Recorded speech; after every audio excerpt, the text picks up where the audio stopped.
Hey there, welcome to Outlaw Icons, where history whispers in the dark. Tonight, we're stepping into the world of Tommy DeSimone. Maybe you've heard the name, maybe not.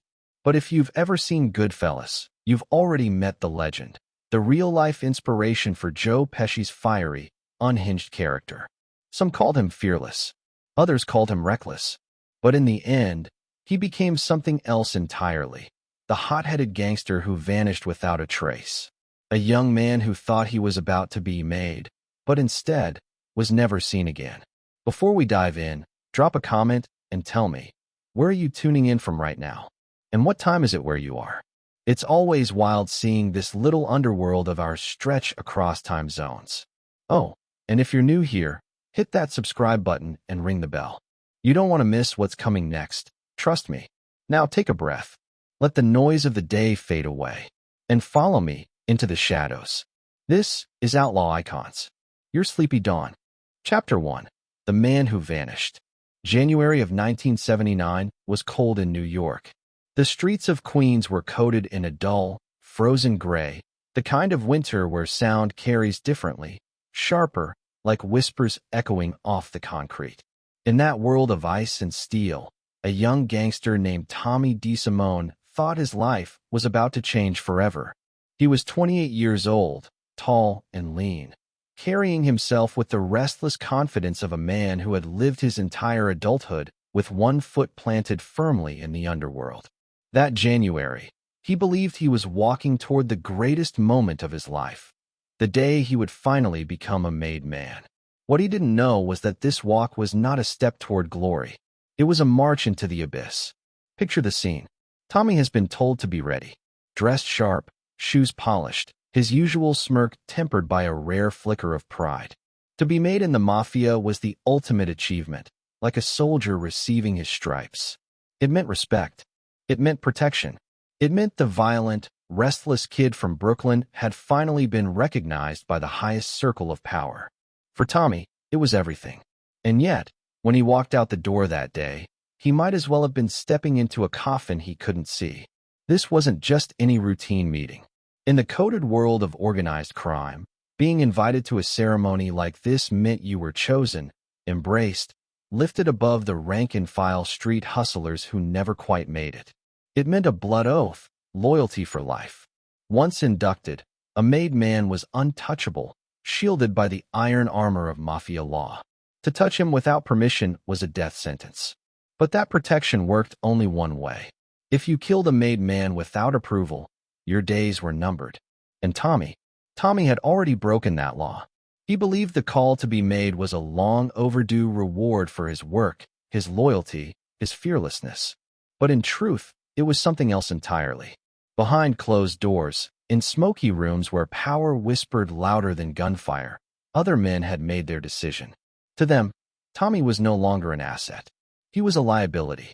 Too reckless, too wild, too dangerous.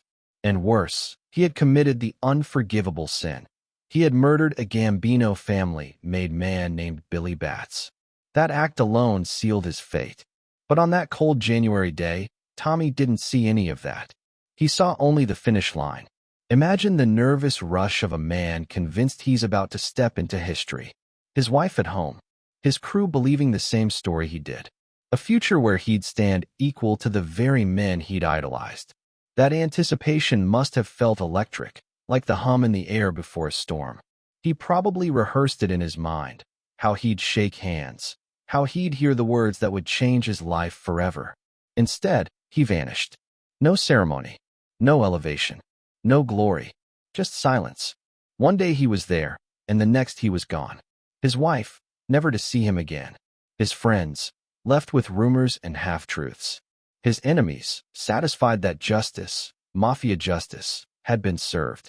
The man who thought he was walking toward immortality was instead walking toward erasure. In the world of organized crime, disappearing wasn't uncommon. But the way Tommy disappeared carried a weight that would echo for decades. Think about that. One moment, he's part of the most feared crew in New York, his name tied to hijackings, robberies, and murders. The next, he's reduced to nothing but a ghost story whispered in bars and back rooms. No funeral, no grave, Just a question mark hanging in the cold winter air. How does a man simply vanish in a city that never sleeps? In the Mafia, the answer was simple. If they wanted you gone, you didn't exist anymore. But Tommy wasn't just any gangster. He was young, volatile, unpredictable. He was the kind of man who could charm you with a joke and then kill you for looking at him the wrong way. His volatility made him useful at times, but it also made him dangerous to the very men he served. By 1979, too many bodies had piled up around him. Too many rules had been broken. Too many grudges had been ignited. The Gambinos hadn't forgotten Billy Bats. And the Luccheses, the very family Tommy worked for, couldn't protect him forever. So that day, when Tommy believed he was about to rise into the inner circle, he was instead walking into a trap. It was a cruel irony, the Mafia's version of poetic justice. He would die chasing the very dream that every associate lived for. To be made. To belong. To matter. That dream turned out to be the bait on the hook. Think of the psychology of it. To the Mafia, loyalty was everything. But loyalty wasn't love. It was control. Associates like Tommy were disposable, pawns in a game where kings and bosses decided the rules. And the moment Tommy became a liability, he was written off like a bad debt. They dangled his ambition in front of him like a carrot, and when he reached for it, they pulled the ground out from beneath him. The details of what happened next are murky. Accounts differ. Some say he was lured to a basement, told to sit down, told this was his big moment. Some say John Gotti himself oversaw the execution, exacting vengeance for Billy Bats. Others believe he was killed quietly, almost clinically, erased in the shadows with no spectacle at all. In Mafia terms, it doesn't matter. What mattered was that he was gone. The how, the who, the where, those details dissolved into rumor. The only certainty was his absence. And that absence burned. His crew felt it immediately. Jimmy Burke, the cold strategist. Henry Hill, the hustler with a knack for survival. Both of them understood instantly what had happened. They didn't need a body to know. They knew Tommy had crossed the line, and the line had swallowed him whole. But even knowing, there must have been a chill that crept through them. If Tommy could vanish, so could anyone. In the Mafia, your security was always conditional, always one mistake away from collapse. For Tommy's wife, it was something else entirely. One day, a husband. The next, silence. No answers. No closure. Just a void where a life used to be. In that world, questions were dangerous, and grief had to be swallowed quietly. To ask too much was to invite the same fate. So she lived in the shadow of his disappearance, carrying the weight of a man who had vanished not just from her life, but from the face of the earth. And yet, Tommy's story didn't end with his disappearance. In some ways, it only began. His violent streak, his recklessness, his unpredictability, all of it would live on in stories told by Henry Hill, in books like Wise Guy, in films like Goodfellas.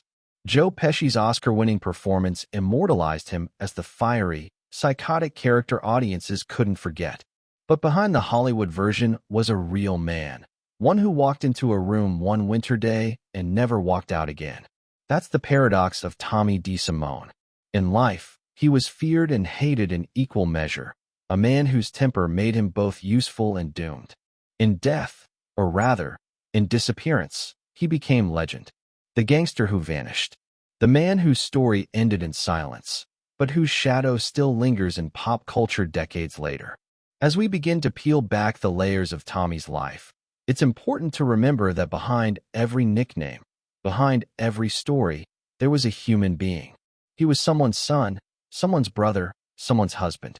And yet, he was also a killer, a man who chose violence time and time again. That contradiction, human and monster, family man and psycho killer, is what makes his story so haunting. January 1979 was just the ending.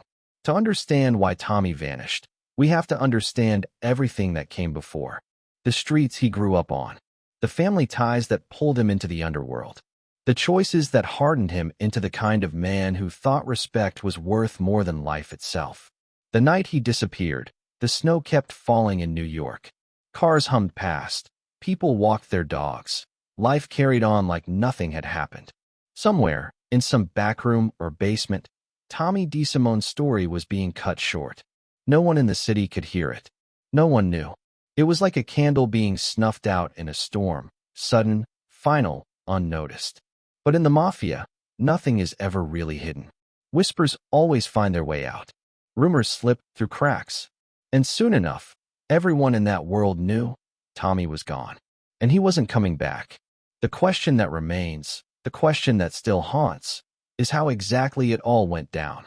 Did he see it coming in that last moment? Did he realize the truth too late? Did he feel betrayal more than fear? These are the questions we'll never have answers to. They are locked away in the silence of men who took those secrets to their graves. What we do know is this. In January of 1979, Tommy DeSimone believed he was about to be reborn.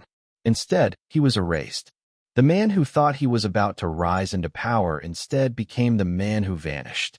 And that vanishing is the thread that pulls us back into the shadows of Brooklyn, into the story of how a boy became a killer and how a killer became a ghost.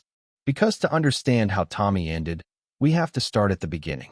Chapter 2, Brooklyn Bloodlines. The sound of the city in the 1950s was different than it is now. Brooklyn's streets carried a rhythm, a pulse that could make even a quiet block feel alive. The clatter of elevated trains, the hiss of steam rising from grates, kids shouting over stickball in the middle of the street. But behind the ordinary noise, there was another beat, one that most families pretended not to hear. It was the whisper of the mob. Deals whispered over kitchen tables. Envelopes passed in the back of bars. Hands shaken with a look that meant more than words. For some families, that beat was distant background noise. For others, it was the soundtrack of their lives. And for the DeSimone family, it was destiny. Tommy DeSimone was born into that world in May of 1950. He didn't choose it, not at first. But the streets around him, the people at the dinner table, the quiet respect given to certain men who walked into the room. Those were lessons that shaped him before he even understood them. Imagine being a child and noticing that some men made your father lower his voice, that their presence filled the room like smoke. Even without knowing the word Mafia, Tommy knew power when he saw it. The DeSimones were not strangers to the underworld. Bloodlines ran deep, and Tommy's extended family had long been tied to organized crime. His brothers and cousins were all caught up in it to some degree, and the network of names and connections stretched far beyond one block or one borough. His sister would eventually marry Peter Vario, the son of Paul Vario, a capo in the Lucchese family. That marriage, that link, was more than family. It was a direct artery into one of the most powerful crime crews in New York. Tommy might as well have been born with one foot already planted in that life. But childhood isn't just connections and names. It's the details that stay with you. The cramped Brooklyn apartment with its smells of garlic, cigarette smoke, and coffee strong enough to peel the paint off the walls.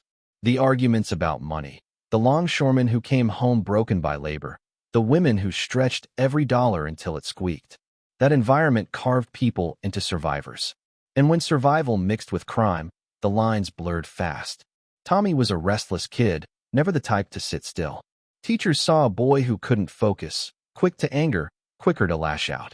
Neighbors saw a boy always hanging around the older kids, copying their swagger, imitating the way they carried themselves.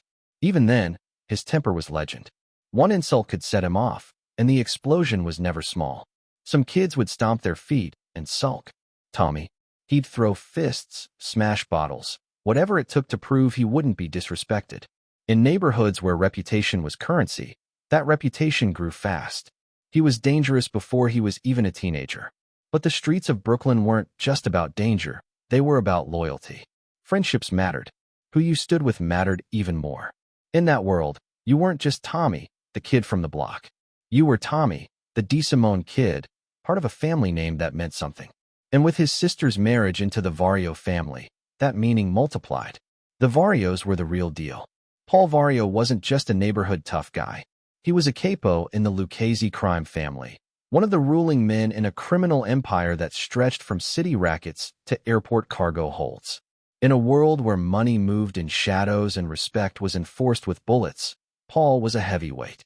And through his sister's marriage, Tommy was suddenly tied to that heavyweight like a blood knot. It didn't make him untouchable, not yet, but it gave him something every ambitious kid in Brooklyn wanted: proximity to power. For a boy like Tommy, power was magnetic.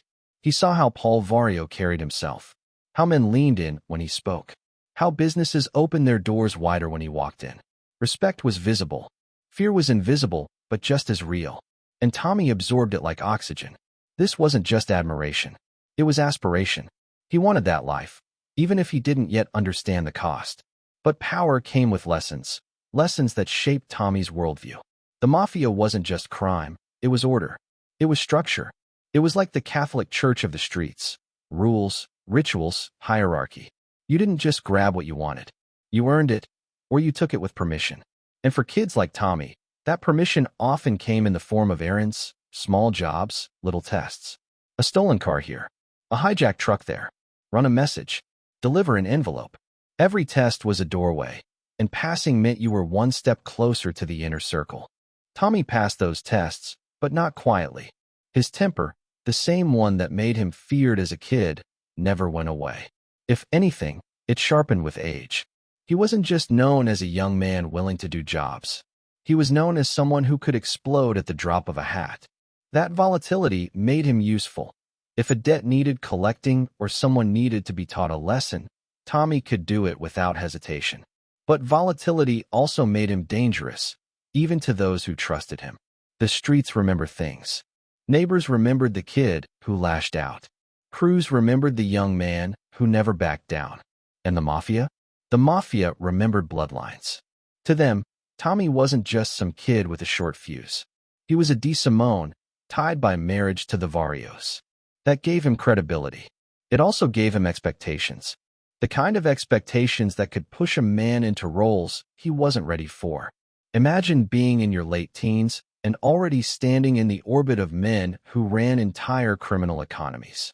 Most kids that age are worrying about school, jobs, maybe the draft. Tommy was worrying about making the right impression on men who could make or break him with a single decision. The weight of that expectation is hard to imagine. It was like standing on a stage where every gesture, every word, every silence could be judged. Fail, and you were nothing. Succeed, and you were on the path to becoming something greater. Tommy's family roots gave him opportunity. His personality gave him notoriety. But together, they created something combustible. A man who felt destined for the top, but carried all the flaws that could destroy him. He didn't yet know it, but those flaws were already shaping his future. Brooklyn in those years was a breeding ground for men like Tommy. The city was alive with corruption, opportunities at every corner. Truck hijackings, loan sharking, gambling. If there was money moving, the mob had their hands on it. And kids from the right families were groomed to step into those rackets. For Tommy, the grooming wasn't gentle. It was trial by fire. His temper was both his weapon and his weakness, and the older mobsters watched carefully, measuring whether it made him valuable or made him a liability. By the time he was 20, the verdict was clear. Tommy had what it took to be feared. And in the Mafia, fear was often more valuable than love. But fear had a cost. It alienated as much as it protected. And already, whispers followed him. That he was too unpredictable. That he was dangerous not just to enemies, but to his own friends. Still, the bloodlines held him close. With the Vario name tied to his, Tommy wasn't just another hot-headed kid. He was a potential player in the Lucchese machine. And Paul Vario, ever calculating, knew that potential was worth nurturing, even if it came wrapped in volatility. The connection meant doors opened for Tommy that others could only dream of. He wasn't an outsider clawing his way in. He was family. And in the Mafia, family was the skeleton key. But a skeleton key opens doors in both directions. It lets you in, yes, but it also locks you into the system, chains you to its rules. Tommy, young and restless, didn't yet see those chains. All he saw was opportunity. All he felt was hunger. And all the men around him saw was a boy with bloodlines that tied him to power, and a temper that could be used like a blade. In the years to come, that blade would cut deep into friends, into enemies, into the very fabric of the Mafia itself. The seeds of his rise and his downfall were already planted in those Brooklyn bloodlines. And as Tommy grew, so did the shadow of what he would become. The story of Tommy DeSimone doesn't begin with violence on a winter night in 1979. It begins here, in Brooklyn, with a boy shaped by family, tempered by the streets, and bound by blood to the Vario crew. A boy whose destiny was written in whispers long before he ever knew how it would end. But destiny is a dangerous word in the Mafia, because for every door that opens, another closes.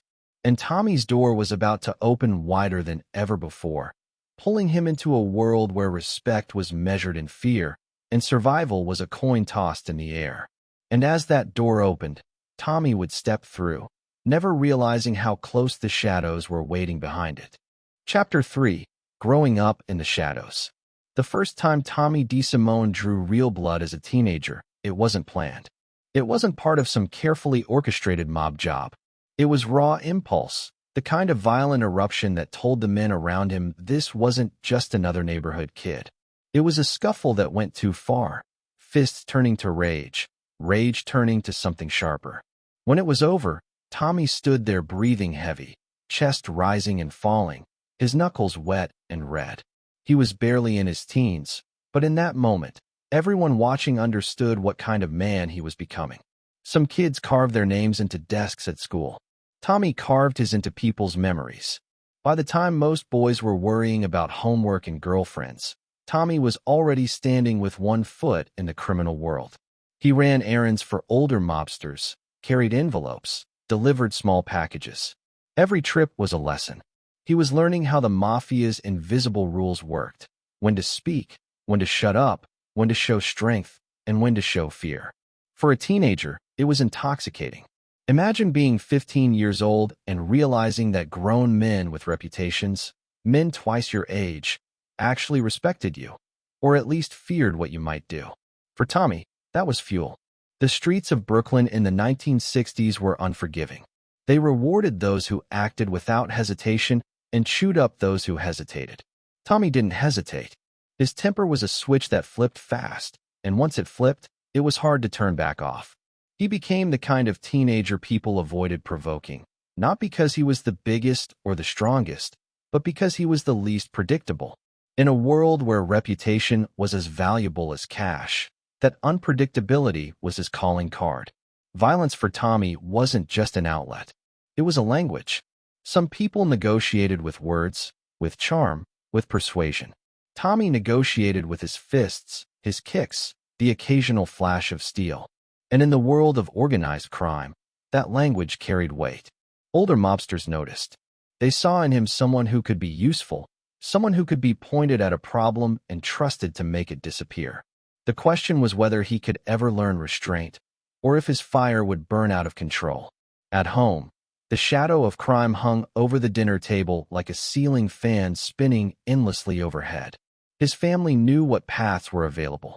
Honest labor meant breaking your back on the docks, scraping by with calloused hands and empty pockets.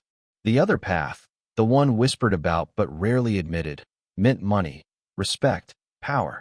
Tommy saw both and made his choice early. Why scrape by when the men with suits and Cadillacs were offering you a seat at their table? His teenage years were marked by small crimes, petty thefts, hijackings that seemed minor at the time, but carried lessons that would shape his future. Hijacking a truck wasn't just about stealing. It was about timing, intimidation, knowing when to apply pressure and when to vanish into the night. It was a game of chess played on asphalt. For Tommy, it became second nature.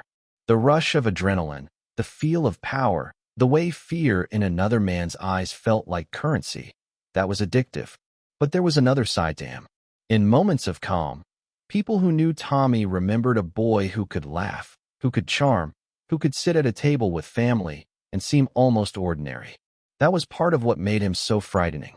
He could shift from warmth to violence in an instant, like a light bulb shattering without warning. That duality, human and monster, boy and killer, was what defined his teenage years. As he grew older, his connection to the Vario crew through his sister's marriage became more important. Those ties gave him legitimacy, a sense of belonging. He wasn't just a hot-headed kid running wild in the streets. He was tied by blood to men with real power. And that connection put him on a track few others his age could dream of. For Tommy, it was intoxicating. He wasn't just running with neighborhood punks. He was brushing shoulders with the machinery of the Mafia itself. But teenage ambition often runs faster than teenage wisdom. Tommy wanted everything: respect, fear, money, and he wanted it now. That impatience drove him deeper into violence. He didn't wait for opportunities. He created them, often with his fists, sometimes with a weapon. Older men in the mob world began to notice him more, but not always in a good way. Some admired his fearlessness. Others worried about his volatility. It was like watching a fire burn. You admire the heat, but you also wonder when it will spread and burn everything down. In those teenage years, Tommy's temper became his defining feature. Stories began to circulate, stories of how he would erupt at the smallest slight, how he would take things further than anyone else dared. Reputation in the Mafia was like armor, and by his late teens, Tommy's armor was already thick. He was feared, he was respected, but he was also whispered about. That whisper carried both promise and danger. Picture him at 17, striding through Brooklyn streets with the swagger of someone much older, shoulders squared, eyes scanning every corner. He wasn't invisible like other kids his age. He stood out because everyone knew he was capable of going too far. That kind of notoriety is like gravity. It pulls you deeper into the world that feeds it. And for Tommy, there was no pulling back. Even in his teenage years, there was a sense of inevitability around him. Friends could see it. Family could feel it. This wasn't a boy who was going to grow up, get a steady job, raise kids, and fade into obscurity. This was a boy marked by shadows, marked by bloodlines, marked by a hunger that would either carry him to power or bury him early. That inevitability was a heavy cloak, one he wore proudly, even if he didn't understand what it truly meant. The men he looked up to, Paul Vario, Jimmy Burke, others in the Lucchese orbit, watched him with cautious eyes. They saw a weapon being sharpened. The question was whether it would be sharpened into a tool or left to cut wildly in all directions. Tommy's teenage years were the proving ground. Every fight, every job, every eruption was part of his audition for a life in organized crime. And he passed that audition not with charm or cunning, but with violence. Yet, even as he built his reputation, there was something tragic about it. Underneath the swagger, underneath the explosions of rage, was still a kid trying to prove himself. A kid desperate for respect, desperate to matter, desperate to be seen as more than just another Brooklyn punk. In a world that respected only strength, he used violence as his language, as his currency. But deep down, the hunger wasn't just for fear, it was for recognition, for belonging, for a seat at the table where decisions were made. By the end of his teenage years, Tommy DeSimone had already become a name whispered in backrooms. He wasn't just another errand boy anymore. He was on the radar, a rising figure whose volatility made him both valuable and dangerous. The shadows he grew up in weren't just around him anymore. They were inside him, shaping every decision, every outburst, every ambition. And as he stepped into adulthood, one truth became clearer with every passing day. Tommy DeSimone was never going to live an ordinary life. He was destined for something darker, something bloodier. The boy who grew up in the shadows was already becoming the man who would vanish into them. The question was no longer whether he would rise in the Mafia. The question was how far his rage would carry him before it consumed him completely. And that question, hanging heavy over every street corner, every whispered story, every stolen glance, was about to be answered in ways no one could predict. Chapter 4. Ties that bind. Family in the Mafia world was never just about blood. It was a web, an invisible net that pulled you in and held you tight, whether you wanted it to or not. For Tommy DeSimone, that net was spun around him from the moment he was born. His family name carried whispers. His relatives carried reputations. And by the time he was old enough to understand, the path in front of him was already marked. In the mob, family was both shield and shackle, blessing and curse. And for Tommy, it was both the foundation of his rise and the chain that dragged him toward his fall. The open loop in his story begins with this truth. Without the Vario family, Tommy might have been just another Brooklyn tough, another name that burned fast and then vanished into the smoke of the streets. But through his sister's marriage, he was tied directly to Paul Vario, a Lucchese capo whose influence stretched across Queens, Brooklyn, and beyond. Paul wasn't just a neighborhood figure. He was a boss, a man who sat near the top of a pyramid built on rackets, hijackings, and loyalty enforced at gunpoint. To have your sister married into that bloodline was like being handed a key to a kingdom, one where the doors were lined with velvet, but every lock clicked shut behind you. Tommy's family, the DeSimones, already had mob ties of their own. His brothers were involved. His cousins had reputations. It was a name that carried weight, but not enough to guarantee protection. In the Mafia, names could open doors, but they couldn't always keep you safe. Respect had to be earned, usually with money or violence, often both. Still, the DeSimone name meant that Tommy wasn't just some street punk drifting into trouble. He had a pedigree, a lineage that meant he was taken more seriously than most boys his age. Family mattered in ways outsiders rarely understood. In everyday life, family was where you shared meals, celebrated weddings, mourned deaths. But in the mob, family was also the first line of defense. If a man owed money, his family's reputation was weighed before a decision was made on how to handle it. If someone was suspected of betrayal, the question wasn't just what he had done, but who he was connected to. Bloodlines were like insurance policies, a way of reminding everyone that violence carried consequences beyond a single life. For Tommy, this meant that his anger, his volatility, was often given more room to breathe. People thought twice before crossing him, because to cross Tommy was to risk offending the larger families tied to him. But loyalty in this world wasn't love. It was duty. It was a contract written in silence and enforced with fear. The Varios weren't protecting Tommy out of affection. They were protecting him because family connections demanded it. To abandon a blood tie was to admit weakness, and weakness in the Mafia was fatal. Tommy benefited from that protection, but he also carried the weight of it. Every outburst, every crime, every whisper about him reflected back on the families tied to his name. This is where the paradox begins. Family gave Tommy his path upward, but it also magnified every flaw. His hot temper wasn't just a personal issue anymore. It became a liability for the Varios, a stain on the Lucchese name. And yet, for years, that same volatility was tolerated, even used, because it served a purpose. He was a blade in their hands, dangerous, sharp, unpredictable, but effective when pointed in the right direction. Think about loyalty in terms anyone can understand. Imagine playing on a team where losing wasn't an option, where stepping out of line didn't just get you benched, it got you killed.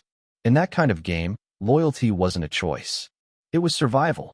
And the deeper you were tied by blood, the less choice you had. Tommy didn't need to sign contracts or pledge vows. His bloodline had already done that for him. At family gatherings, the code was reinforced in subtle ways. A look across the table, a hushed story told in the corner of the room, the way older men carried themselves, demanding respect without ever raising their voices. These weren't just dinners. They were silent seminars in power. Tommy was the kind of kid who watched, absorbed, and internalized. He saw how respect flowed towards certain names, how fear followed certain reputations. He wanted both, and he learned that family was the quickest bridge to get there. But bridges can collapse. And in Tommy's world, family ties could tighten around your throat just as easily as they lifted you up. Every mobster knew this. There were endless stories of men betrayed by their own blood, of brothers testifying against brothers, of cousins gunning each other down. In the Mafia, family was both sacred and expendable. It was the most powerful bond and the most fragile. For Tommy, the importance of family was drilled into him as both shield and weapon. When he lashed out at rivals, he knew the Vario name stood behind him, giving weight to his actions. When he strutted through the streets, he carried not just his own reputation, but the accumulated reputation of everyone tied to him. That was intoxicating. It made him fearless, but it also made him careless. Because when you believe your name makes you untouchable, you stop realizing just how quickly that protection can evaporate. The Mafia's code of loyalty was often described as honor among thieves, but it was more like a fragile glass, beautiful when intact, deadly when shattered. To outsiders, it looked unbreakable. To insiders, it was constantly at risk. Tommy was a teenager stepping into that code, treating it like armor. But armor cracks when struck hard enough, and Tommy's reckless violence was already testing those cracks. Imagine a boy barely into manhood, already feeling like he belonged to something larger than life. For Tommy, that belonging was everything. He wasn't an outsider scraping at the door. He was inside, or at least he thought he was. That illusion gave him confidence, swagger, fearlessness. But it also blinded him to the reality that family ties didn't grant immunity. They only delayed consequences. And Tommy's consequences were waiting for him, patient, inevitable, as if history itself was keeping score. The Varios used Tommy when they needed muscle, when a point had to be made. His family gave him cover when his temper flared too bright. But every use, every cover, was a note written in a ledger, a debt building. And debts in the Mafia are always collected, one way or another. Family was supposed to protect, but family also judged.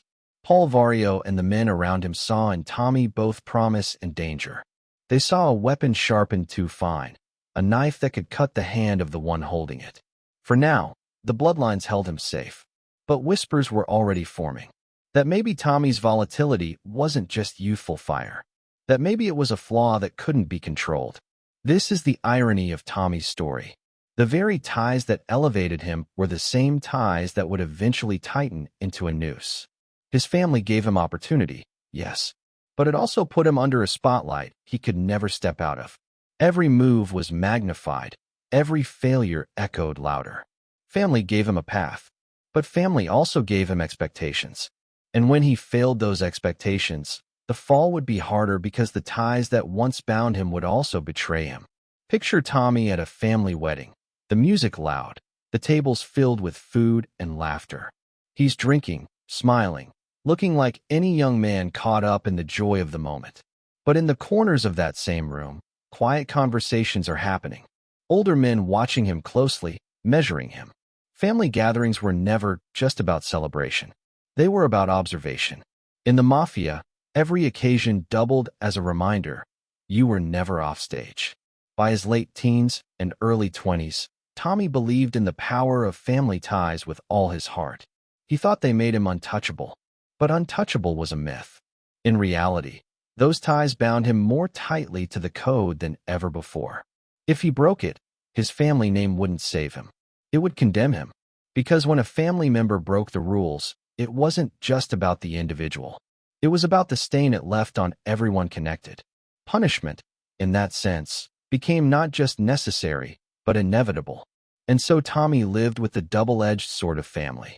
Every fight he picked, every man he beat, every insult he refused to let slide, it all fed into the legend of his fearlessness. But behind the legend, the quiet truth was forming. Family loyalty gave him power, but it would also write the script for his downfall. The ties that bound him to the Varios, to the Luccheses, to the Mafia's unwritten code, were growing tighter with every passing year. And Tommy, hungry, reckless, ambitious, was pulling on those ties harder than anyone else. Soon, those ties would pull back. And when they did, the boy who believed family made him invincible would discover that in the Mafia, bloodlines don't always protect you. Sometimes, they're the reason you disappear. Chapter 5, Paul Vario's Crew. It begins in the back of a smoky bar in Queens. The jukebox hums low, glasses clink, and every conversation seems to drop when certain men walk through the door. In that room, the atmosphere shifts like gravity itself bending. You can feel it without anyone saying a word. This wasn't just a place to drink. It was the beating heart of Paul Vario's crew. And into that world, still young and brash, walked Tommy DeSimone. He wasn't yet the feared figure he would become. He was just another hungry kid on the edge of something bigger. But the moment he stepped into Vario's orbit, his life was sealed. Paul Vario wasn't just a mobster. He was a force, heavy-set, with a quiet authority that carried more weight than any shouted order. Paul controlled his part of Queens like a chessboard, moving pieces with precision. Every racket, every hustle, every hijacking that passed through his territory funneled back to him. He was a capo in the Lucchese family, a captain who sat between the bosses at the top and the soldiers who carried out the dirty work. And to be pulled into his crew was like being recruited into an army where loyalty was sworn not to a flag, but to a man. Tommy's entry wasn't dramatic. It wasn't a sudden lightning bolt of recognition. It was a slow pull, like a tide dragging him in deeper and deeper. His connection through family, his sister's marriage to Paul's son, opened the door. But bloodlines only got you in the room. To stay there, to be trusted, you had to prove yourself. And in Paul's crew, proving yourself usually meant money in the envelope or blood on the floor. Paul's crew operated out of Robert's Lounge, a dingy neighborhood bar that doubled as headquarters. To outsiders, it was nothing special. To insiders, it was the center of gravity, the place where plans were whispered and lives were decided. Tommy started showing up, hanging close, listening more than talking. In a world where silence could be golden, he learned quickly that ears mattered more than mouths. He fetched drinks, ran errands, did whatever was asked. Each small job was a test, and Tommy passed those tests with eagerness. But eagerness wasn't enough. The men around him were veterans, guys who had been running scams and hijackings since before Tommy was born. They didn't need a kid with wide eyes. They needed muscle. They needed someone who could collect debts, intimidate rivals, keep order when things went sideways. That's where Tommy's volatility, the very thing that worried his family, became an asset. He was young, yes, but he was fearless. Fearless in a way that was almost reckless. And in the world of Paul Vario's crew, reckless could be useful. Think of Paul's crew like a machine. Every part had a role. There were the planners, the earners, the fixers, and then there were the enforcers, the gears that kept the machine moving through intimidation and violence. Tommy was slotted into that role almost immediately. He had the size, the willingness, and most importantly, the temper. Where others hesitated, Tommy lunged. Where others considered consequences, Tommy acted. That kind of fire made him dangerous, but it also made him valuable. The first real job that tied him to the crew was a hijacking. It wasn't glamorous. It never was. Truck hijackings were the bread and butter of crews like Vario's, stealing goods straight off the highway before they could reach their destination. Clothes, liquor, electronics, it didn't matter. If it could be sold, it could be hijacked. Tommy wasn't in charge, but he was there, standing shoulder to shoulder with men who had been doing it for decades. When the truck was pulled over, when the driver's eyes went wide with fear, Tommy didn't flinch.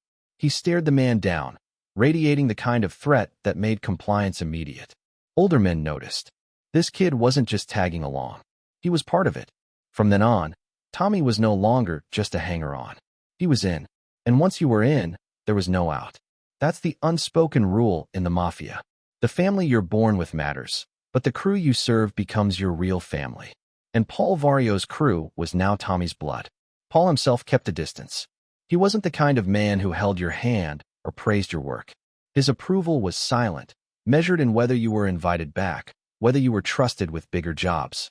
Tommy earned that trust quickly, and soon he was rubbing shoulders not just with other young associates, but with men like Jimmy Burke, a man whose mind for money and crime made him a legend, and Henry Hill, the hustler who always had one foot in the game and another in survival. These men would become the axis around which Tommy's life revolved. But trust in Paul's crew came with responsibility, and responsibility came with pressure. Tommy wasn't just expected to show up. He was expected to produce. Money had to flow upward. If you hijacked a truck, the cut went to Paul. If you ran a scam, Paul got his share. That was the tax of belonging. And while Tommy enjoyed the perks, respect, fear, access, he also felt the weight of expectation. The Mafia wasn't a charity. It was a business, and every man had to pull his weight. The deeper Tommy sank into the crew, the more his temper became both weapon and warning sign. There were stories, even then, of jobs that should have ended clean but spiraled out of control because Tommy pushed too far. A driver beaten more than necessary. An insult answered with fists instead of words. Violence was currency, but too much of it could draw heat. Law enforcement was always circling, and the last thing Paul wanted was unnecessary attention. But as long as Tommy produced, as long as money kept flowing, his fire was tolerated. There was something magnetic about the way Tommy carried himself in those years. Tall, lean, With a mix of charm and menace, he embodied the contradiction of the Mafia associate. At times, he could be funny, even disarming, quick with a joke that made everyone at the table laugh. Other times, he could snap into cold fury so fast that even hardened mobsters hesitated. That duality, boyish laughter and ruthless violence, made him unpredictable. And in a crew built on fear and respect, unpredictability could be its own form of power. Paul Vario's crew gave Tommy something he had always craved: belonging. For a kid who grew up watching men with power move through rooms like kings, being part of the crew was validation. He wasn't just Tommy anymore. He was Tommy, part of Paul Vario's operation, standing in the shadows of men who shaped the underworld. That belonging gave him confidence, swagger, a sense of immortality. But it also gave him illusions. Illusions that his bloodlines, his connections, his crew would protect him from the consequences of his recklessness. In reality, every move he made was being watched. Every outburst was noted. In the Mafia, nothing went unnoticed. The same men who praised his fearlessness whispered about his volatility. The same crew that embraced him as one of their own also measured how long he could last before his fire consumed him. It was a paradox. He was both protected and endangered by the very crew he served. The irony was sharp. The family that brought him in was the same family that would one day sign off on his disappearance. But in the beginning, all Tommy could see was the glory. The cars, the cash, the respect. He didn't yet see the ledger being kept, the silent accounting of his every act. That ledger would decide his fate long before he ever realized it existed. By the time Tommy was firmly entrenched in Paul Vario's crew, the path was set. There was no going back to ordinary life. No straight job. No quiet future.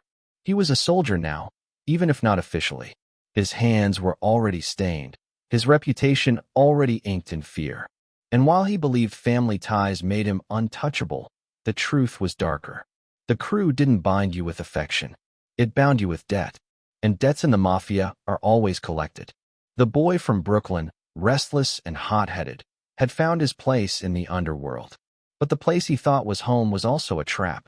Because in the Mafia, loyalty was demanded, not given. And for Tommy DeSimone, loyalty would prove to be the rope that pulled him deeper into darkness. What he didn't know, what he couldn't know, was that every laugh at Robert's lounge, every job on the streets, every moment he thought he was climbing higher, was really one more step toward the shadows that would one day swallow him whole. Chapter 6. The Roberts Lounge Crew. It always starts with a door. In this case, a heavy door on Lefferts Boulevard in Queens. One that creaked when it opened and closed with a dull thud that seemed to shut out the rest of the world. Step through it, and you weren't just entering a bar. You were entering a world where loyalty was tested, lives were decided, and money flowed in stacks of unmarked bills. Robert's Lounge was dimly lit, the walls stained from years of cigarette smoke, the air thick with the smell of whiskey and fried food. To most passers-by, it looked like just another neighborhood joint. But to those who knew, it was something else entirely. It was the headquarters of Jimmy Burke's crew, a place where plans for million-dollar heists were whispered over drinks, where debts were settled with threats, and where the young hothead named Tommy DeSimone found his true home. Picture Tommy the first time he really stepped inside, still young, but already carrying himself like he belonged. His tall frame filled the doorway, his eyes darting around the room, taking in the scene. At one table, Henry Hill leaned back in his chair, smiling, his sharp eyes scanning every face, always calculating. At another, Jimmy Burke sat quietly, a drink in front of him, his reputation filling the room more than his words ever could. Around them were soldiers, earners, hangers-on, all orbiting the gravity of this crew. For Tommy, it must have felt like stepping onto a stage where every role was already cast. And yet, he knew he was about to write himself into the script. Jimmy Burke, known as Jimmy the Gent, was a paradox. Charming, generous with his friends, ruthless with his enemies.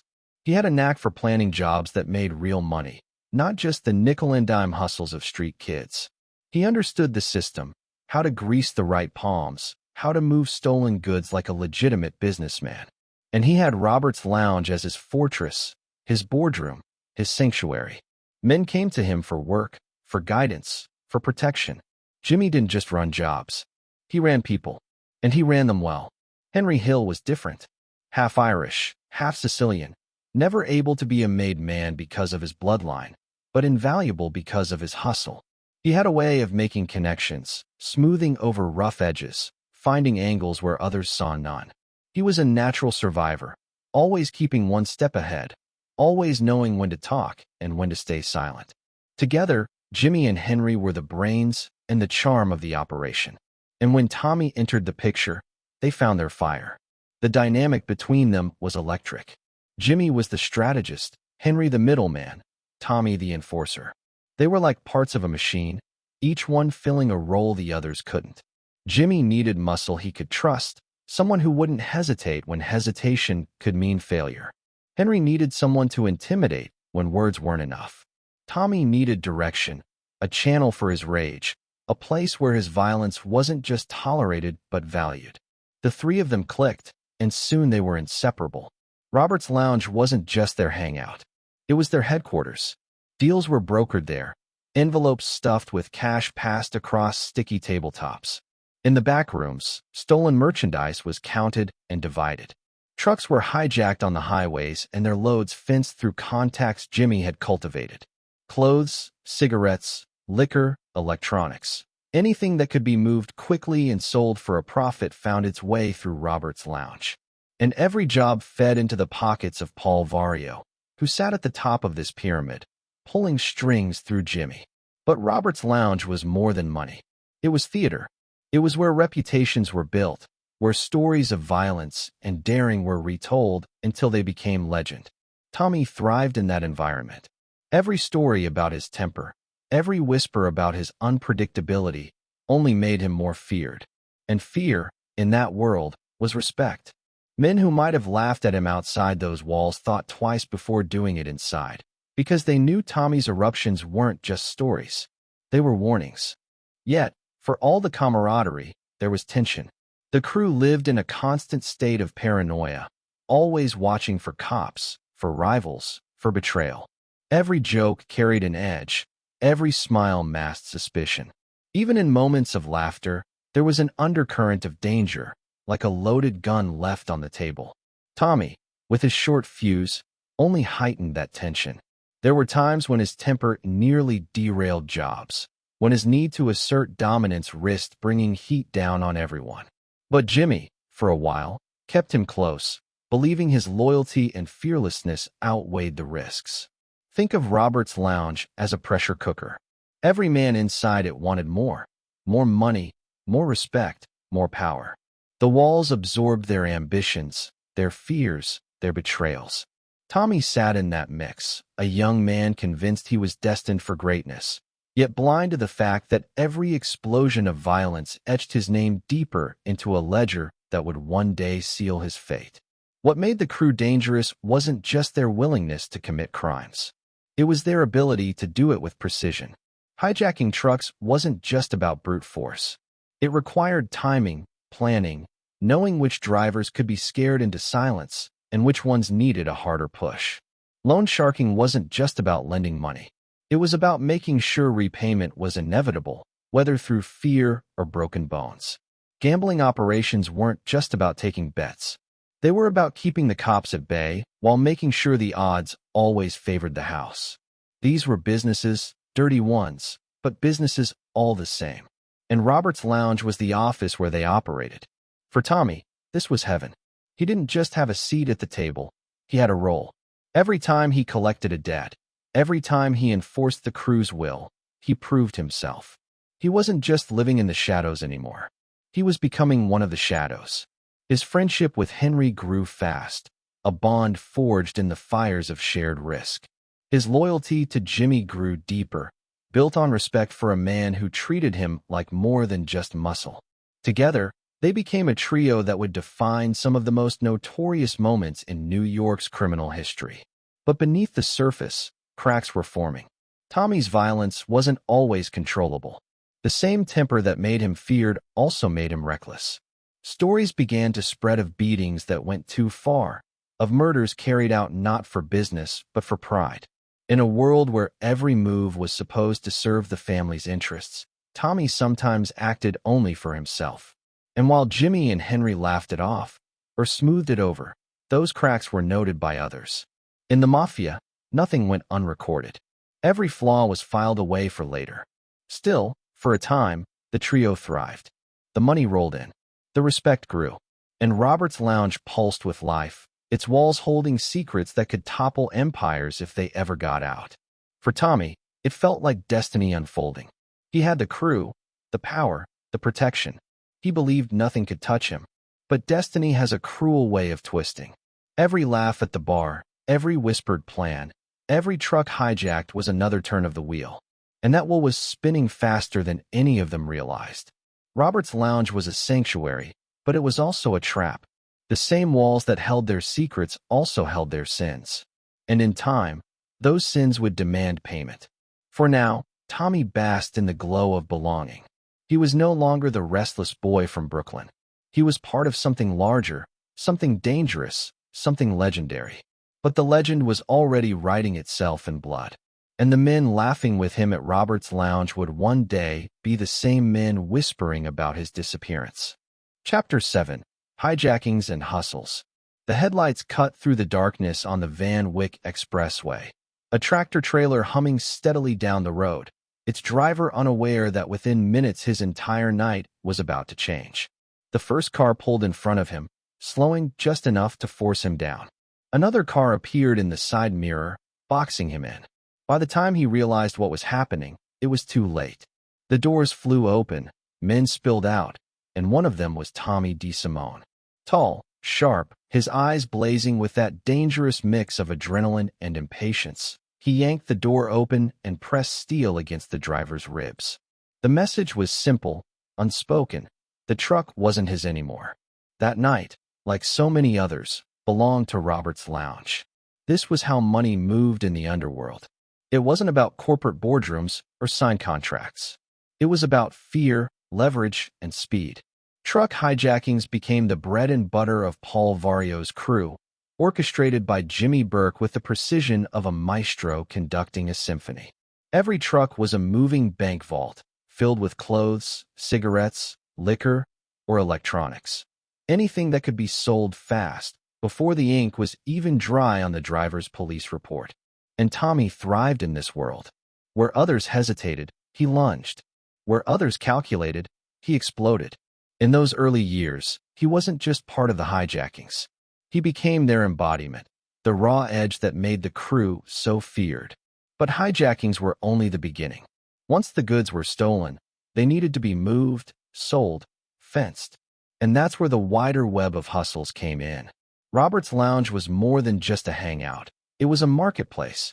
Inside, cartons of stolen cigarettes might be stacked in the back room, waiting to be unloaded at a discount to neighborhood stores. A truck full of liquor could be sold off within days, bottles moving from one set of hands to another until every trace of its legitimate origin was buried. Money poured in, not in clean bills but in stacks wrapped with rubber bands, slipped across tables in dim light. Loan sharking was another artery of cash flow. To the average man on the street, it looked like easy money. Borrow a few hundred, maybe a few thousand, no questions asked. But the trap was hidden in the details. Interest piled on like bricks. Miss a payment, and the smiles turned to threats. Keep missing, and men like Tommy showed up at your door. The Mafia didn't need contracts.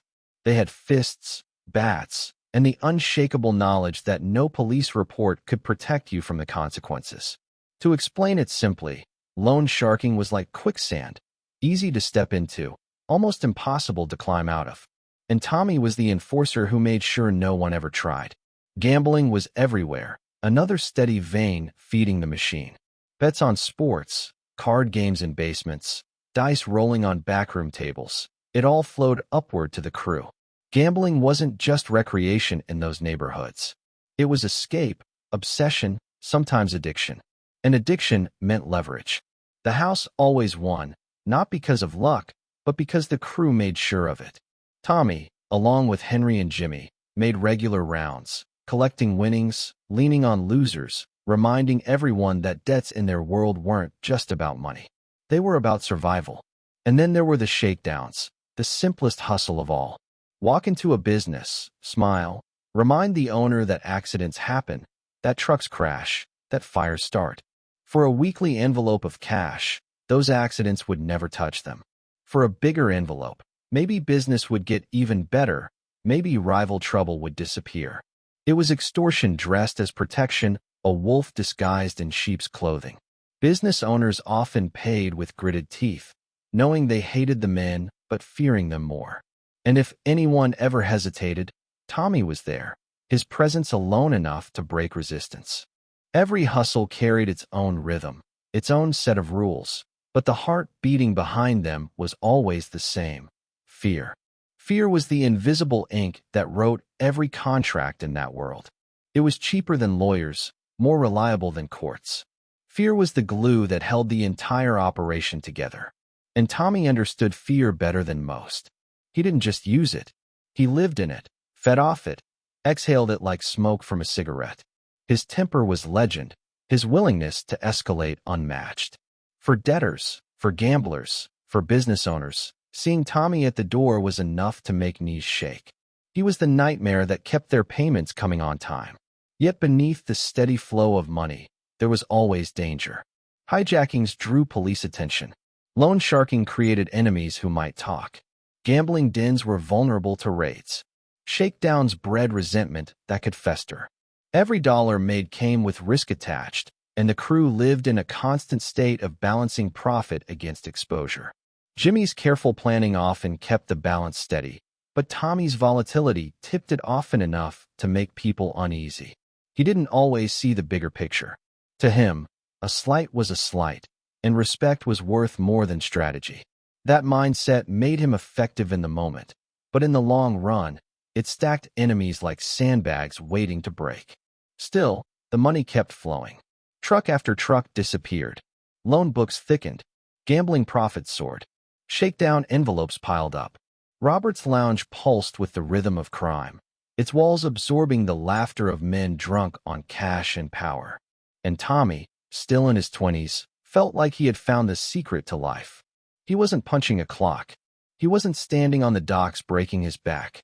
He was part of something bigger, something that commanded respect, something that made him feel immortal.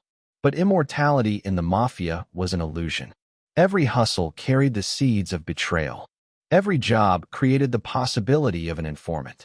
Every debt collected risks sparking revenge. And in Tommy's case, every eruption of violence carved his name deeper into the ledger of men marked for retribution. His willingness to cross lines, to turn business into blood, made him valuable to Jimmy in the short term. But to the Mafia as a whole, it was dangerous. Business was supposed to be business. Tommy made it personal. And personal, in that world, was lethal. The hijackings and hustles defined Tommy's rise, but they also defined the cracks that would widen beneath his feet. He was a perfect enforcer in a world that demanded brutality. But brutality without restraint is like gasoline near a fire. It doesn't just fuel the flame. Eventually, it consumes everything around it. As the money stacked higher, as the crew's reputation grew sharper, Tommy walked taller, laughed louder, burned hotter. But the same temper that made him feared was already writing the ending of his story. The men around him knew it, even if he didn't. Every hijacking, every loan collected, every shakedown. It all pushed him further into the life he thought he wanted, but closer to the fate he couldn't avoid. The trucks kept coming. The money kept flowing. The power kept growing. And Tommy kept pushing, faster and harder, convinced that nothing could touch him. But in the Mafia, nothing lasts forever. The hustles that built empires could also destroy them. And for Tommy DeSimone, the line between fortune and fatality was already beginning to blur. Chapter 8. The Enforcer Emerges. It happened in the back room of Robert's lounge, the kind of place where the air was heavy with cigarette smoke and the tension could snap like a wire pulled too tight. A gambler had fallen behind on his payments, again. He had excuses, promises, stories about bad luck and near wins. Most men in the crew would have rolled their eyes, leaned in with a quiet threat. maybe given him a few more days to make it right. But Tommy DeSimone wasn't most men. He didn't like stories. He didn't like excuses. And that night, the gambler's words were barely out of his mouth before Tommy's fist came down, splitting his lip wide open. In seconds, the room shifted from casual conversation to chaos. Chairs scraped back, voices rose, and Tommy kept swinging. The man's pleas drowned under the sound of knuckles cracking against bone. By the time Jimmy Burke pulled him off, the gambler was a mess of blood and fear, trembling as though death itself had brushed past him. The money would come, of course it would. Not because the gambler suddenly had it, but because fear could make a man find resources he never knew existed. That was Tommy's gift, if you could call it that. He didn't just enforce rules. He made examples. And as word spread, his reputation began to harden like cement. Tommy was young, but he carried himself like a man who had nothing left to prove. Tall, lean, sharp-featured, he wasn't the stocky brawler people might expect. But what he lacked in bulk, he made up for in volatility. He could be laughing with you one moment, his face alive with charm, and then turn cold the next, his eyes narrowing with a look that made your stomach drop. That unpredictability was terrifying, because you never knew which Tommy you were going to get. The fun one who told jokes and bought drinks, or the enforcer who could put a bullet in you for stepping out of line. In the Mafia world, reputation was everything. It was your currency, your insurance, your shield. And Tommy's reputation for violence grew fast. People whispered that he was a psycho, but they said it with respect, with fear, because being called a psycho in that world didn't mean you were crazy. It meant you were dangerous. It meant people hesitated before crossing you. And in the game of survival, hesitation was often the difference between life and death. Tommy's temper became the stuff of legend. He couldn't stand disrespect, not even a hint of it. An offhand comment, a smirk, a sideways glance. Those were enough to light the fuse. There was no slow burn with Tommy. The explosion came instantly, leaving people scrambling to pick up the pieces. Even his closest friends, Jimmy and Henry, admitted they were nervous around him. They loved him, trusted him, but they also feared him. Because once that switch flipped, there was no reasoning with him. No negotiation. Just violence. It was that violence that made him invaluable to the crew. When someone needed to be taught a lesson, Tommy was the man they called. He wasn't subtle, but he was effective. Loan payments suddenly appeared. Debtors who thought they could play games stopped playing. Rival crews thought twice before stepping into Vario territory. Fear rippled outward, and at the center of it was Tommy. He had become the enforcer, the sharp edge of the blade. But violence is a double-edged sword. The same qualities that made him feared also made him dangerous to his own side. There were times when jobs went wrong not because of police or rivals, but because Tommy pushed too far. A beating that should have ended with a warning ended instead with a body. A confrontation that could have been resolved with words escalated into gunfire. In the Mafia, violence was a tool, not a toy. It was supposed to be controlled, used with precision, like a scalpel. Tommy wielded it like a sledgehammer, smashing everything in sight, sometimes breaking more than he fixed. Still, for a time, his fire was tolerated, even celebrated. Men admired his fearlessness. They told stories of his outbursts in tones that mixed horror with awe. He had become larger than life, a figure who seemed untouchable, immune to consequences. And Tommy believed it too. He wore his reputation like armor, convinced that his family ties, his connection to Paul Vario, his bond with Jimmy Burke would protect him. He thought he was too valuable to be discarded, too feared to be eliminated. But in the Mafia, no one was untouchable. The irony was that Tommy's unpredictability, the very thing that defined him, also kept him isolated. People respected him, but they didn't get too close. They laughed at his jokes, but they never forgot what he was capable of. Behind every smile was caution. Behind every handshake was calculation. They knew that one wrong word could turn them from friend to target. That isolation was invisible but real. Tommy thought he was surrounded by loyalty, but in truth, he was surrounded by fear. And fear has a way of evaporating when it's most needed. One of the most telling signs of Tommy's growing reputation came not from his enemies, but from his own friends. Henry Hill later described how even simple moments carried danger. A card game could turn into chaos if Tommy lost his temper. A barroom conversation could end in violence if someone said the wrong thing. His friends lived with a kind of constant tension, waiting for the next eruption. They loved him, yes, but they also braced themselves around him, like standing too close to a live wire. In the underworld, men like Tommy served a purpose. They kept the machine running smoothly, ensuring that debts were paid, rules were followed, and respect was maintained. But they also carried an expiration date. The Mafia valued loyalty and discipline above all else.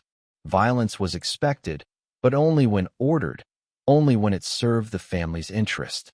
Unchecked violence drew attention, brought heat, risked everything. And Tommy's violence was rarely checked. He was a storm that couldn't be contained, a fire that burned wherever it wanted. As his reputation spread, so did the whispers. He was effective, yes, but could he be controlled? He was loyal, but only to a point. He obeyed orders, but his temper made him unpredictable. In a world where stability was prized, instability was dangerous. And Tommy's instability was growing. Still, he reveled in the role. He liked being the enforcer. He liked the fear in men's eyes, the silence that followed his footsteps, the way people backed down at the sound of his name. For a kid from Brooklyn, for someone who had grown up watching men with power and wanting it for himself, this was validation. He had arrived. He mattered. He was somebody. But being somebody in the Mafia always came with a cost. And Tommy, blinded by his own reputation, couldn't see how high that cost would be. Every beating, every eruption, every moment of violence was being recorded in the invisible ledger that governed the underworld. That ledger had no erasers, no forgiveness. It only had balance sheets. And when the time came, the balance would be paid in full. For now, though, Tommy was the enforcer. The man who made others fall silent. The man who could make debts appear out of thin air. The man whose temper kept entire neighborhoods in line. But the same temper that gave him power was the one thing that would one day strip it away. And as the stories of his violence grew louder, as the fear around him deepened, the shadows waiting for him grew darker. Because in the Mafia, storms are useful until they become uncontrollable. And once they do, the men who once called you brother start sharpening the knives. Chapter 9. The Murder of Billy Batts. The jukebox played loud inside the dim glow of the bar, but the music couldn't drown out the tension that was building. It was June of 1970, and in that Queen's barroom, two men from the same world, two men who understood the Mafia's code better than most, stood on the edge of an explosion. One of them was William "Billy" Batts Bentvena, a made man in the Gambino family, just out of prison and eager to celebrate. The other was Tommy DeSimone, young, volatile, and burning with resentment. That night would become one of the most infamous in mob history, because by the time the music stopped, Tommy's rage would cross a line that no one in the Mafia could ever uncross. It started with words. It almost always did. Batts, older and respected, had known Tommy when he was just a teenager shining shoes to make a little money. Now, years later, in a crowded barroom with drinks flowing, Batts grinned and told him to go get his shine box. To outsiders, it might have sounded like a joke, an offhand ribbing between old acquaintances. But in the Mafia, words carried weight. Respect was everything, and disrespect, even in jest, was like striking a match in a room full of gasoline. Tommy's face tightened. Those who knew him could see it, the way his jaw clenched, the way his eyes narrowed. A storm was building. Jimmy Burke, sitting nearby, tried to ease the tension, raising his glass, offering a smile, as if to wave the words away. Henry Hill, watching, later recalled how the air seemed to thicken, how everyone knew what might come. But there was no stopping it. Batts had lit the fuse, and Tommy wasn't the kind of man to let it burn out quietly. Still, Tommy didn't strike immediately. That was part of what made the moment so chilling. He held it in, let the insult sit like a knife turning in his gut. Hours passed. Drinks flowed. The bar buzzed with laughter and conversation. But in Tommy's mind, the words kept echoing. Get your shine box. To him, it wasn't just an insult. It was a reminder of his past, a dismissal of everything he had clawed for, a way of putting him back in his place. And Tommy didn't tolerate being put in place by anyone, least of all a made man. When Bats was comfortable, when the room had thinned, Tommy made his move. He returned to the bar with a fury that had been simmering all night, and suddenly, the simmer boiled over. He lunged at Bats, fists flying, the violence raw and unrelenting. Chairs crashed, glasses shattered, and Bats, older but still proud, tried to fight back. But Tommy's rage was unstoppable. Jimmy and Henry joined in, the crew swarming over Bats, dragging him to the floor. What followed wasn't a fight. It was an execution disguised as a beating. The brutality shocked even hardened men. Tommy stomped and kicked, every blow fueled by years of pent-up fury. Blood pooled, teeth scattered across the floor, the jukebox still humming in the background like a soundtrack to madness.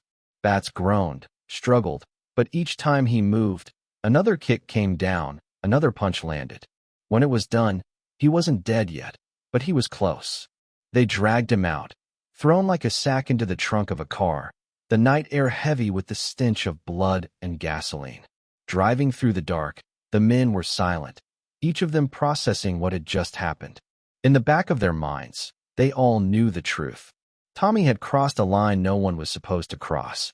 Killing a made man without permission was the ultimate violation of Mafia law.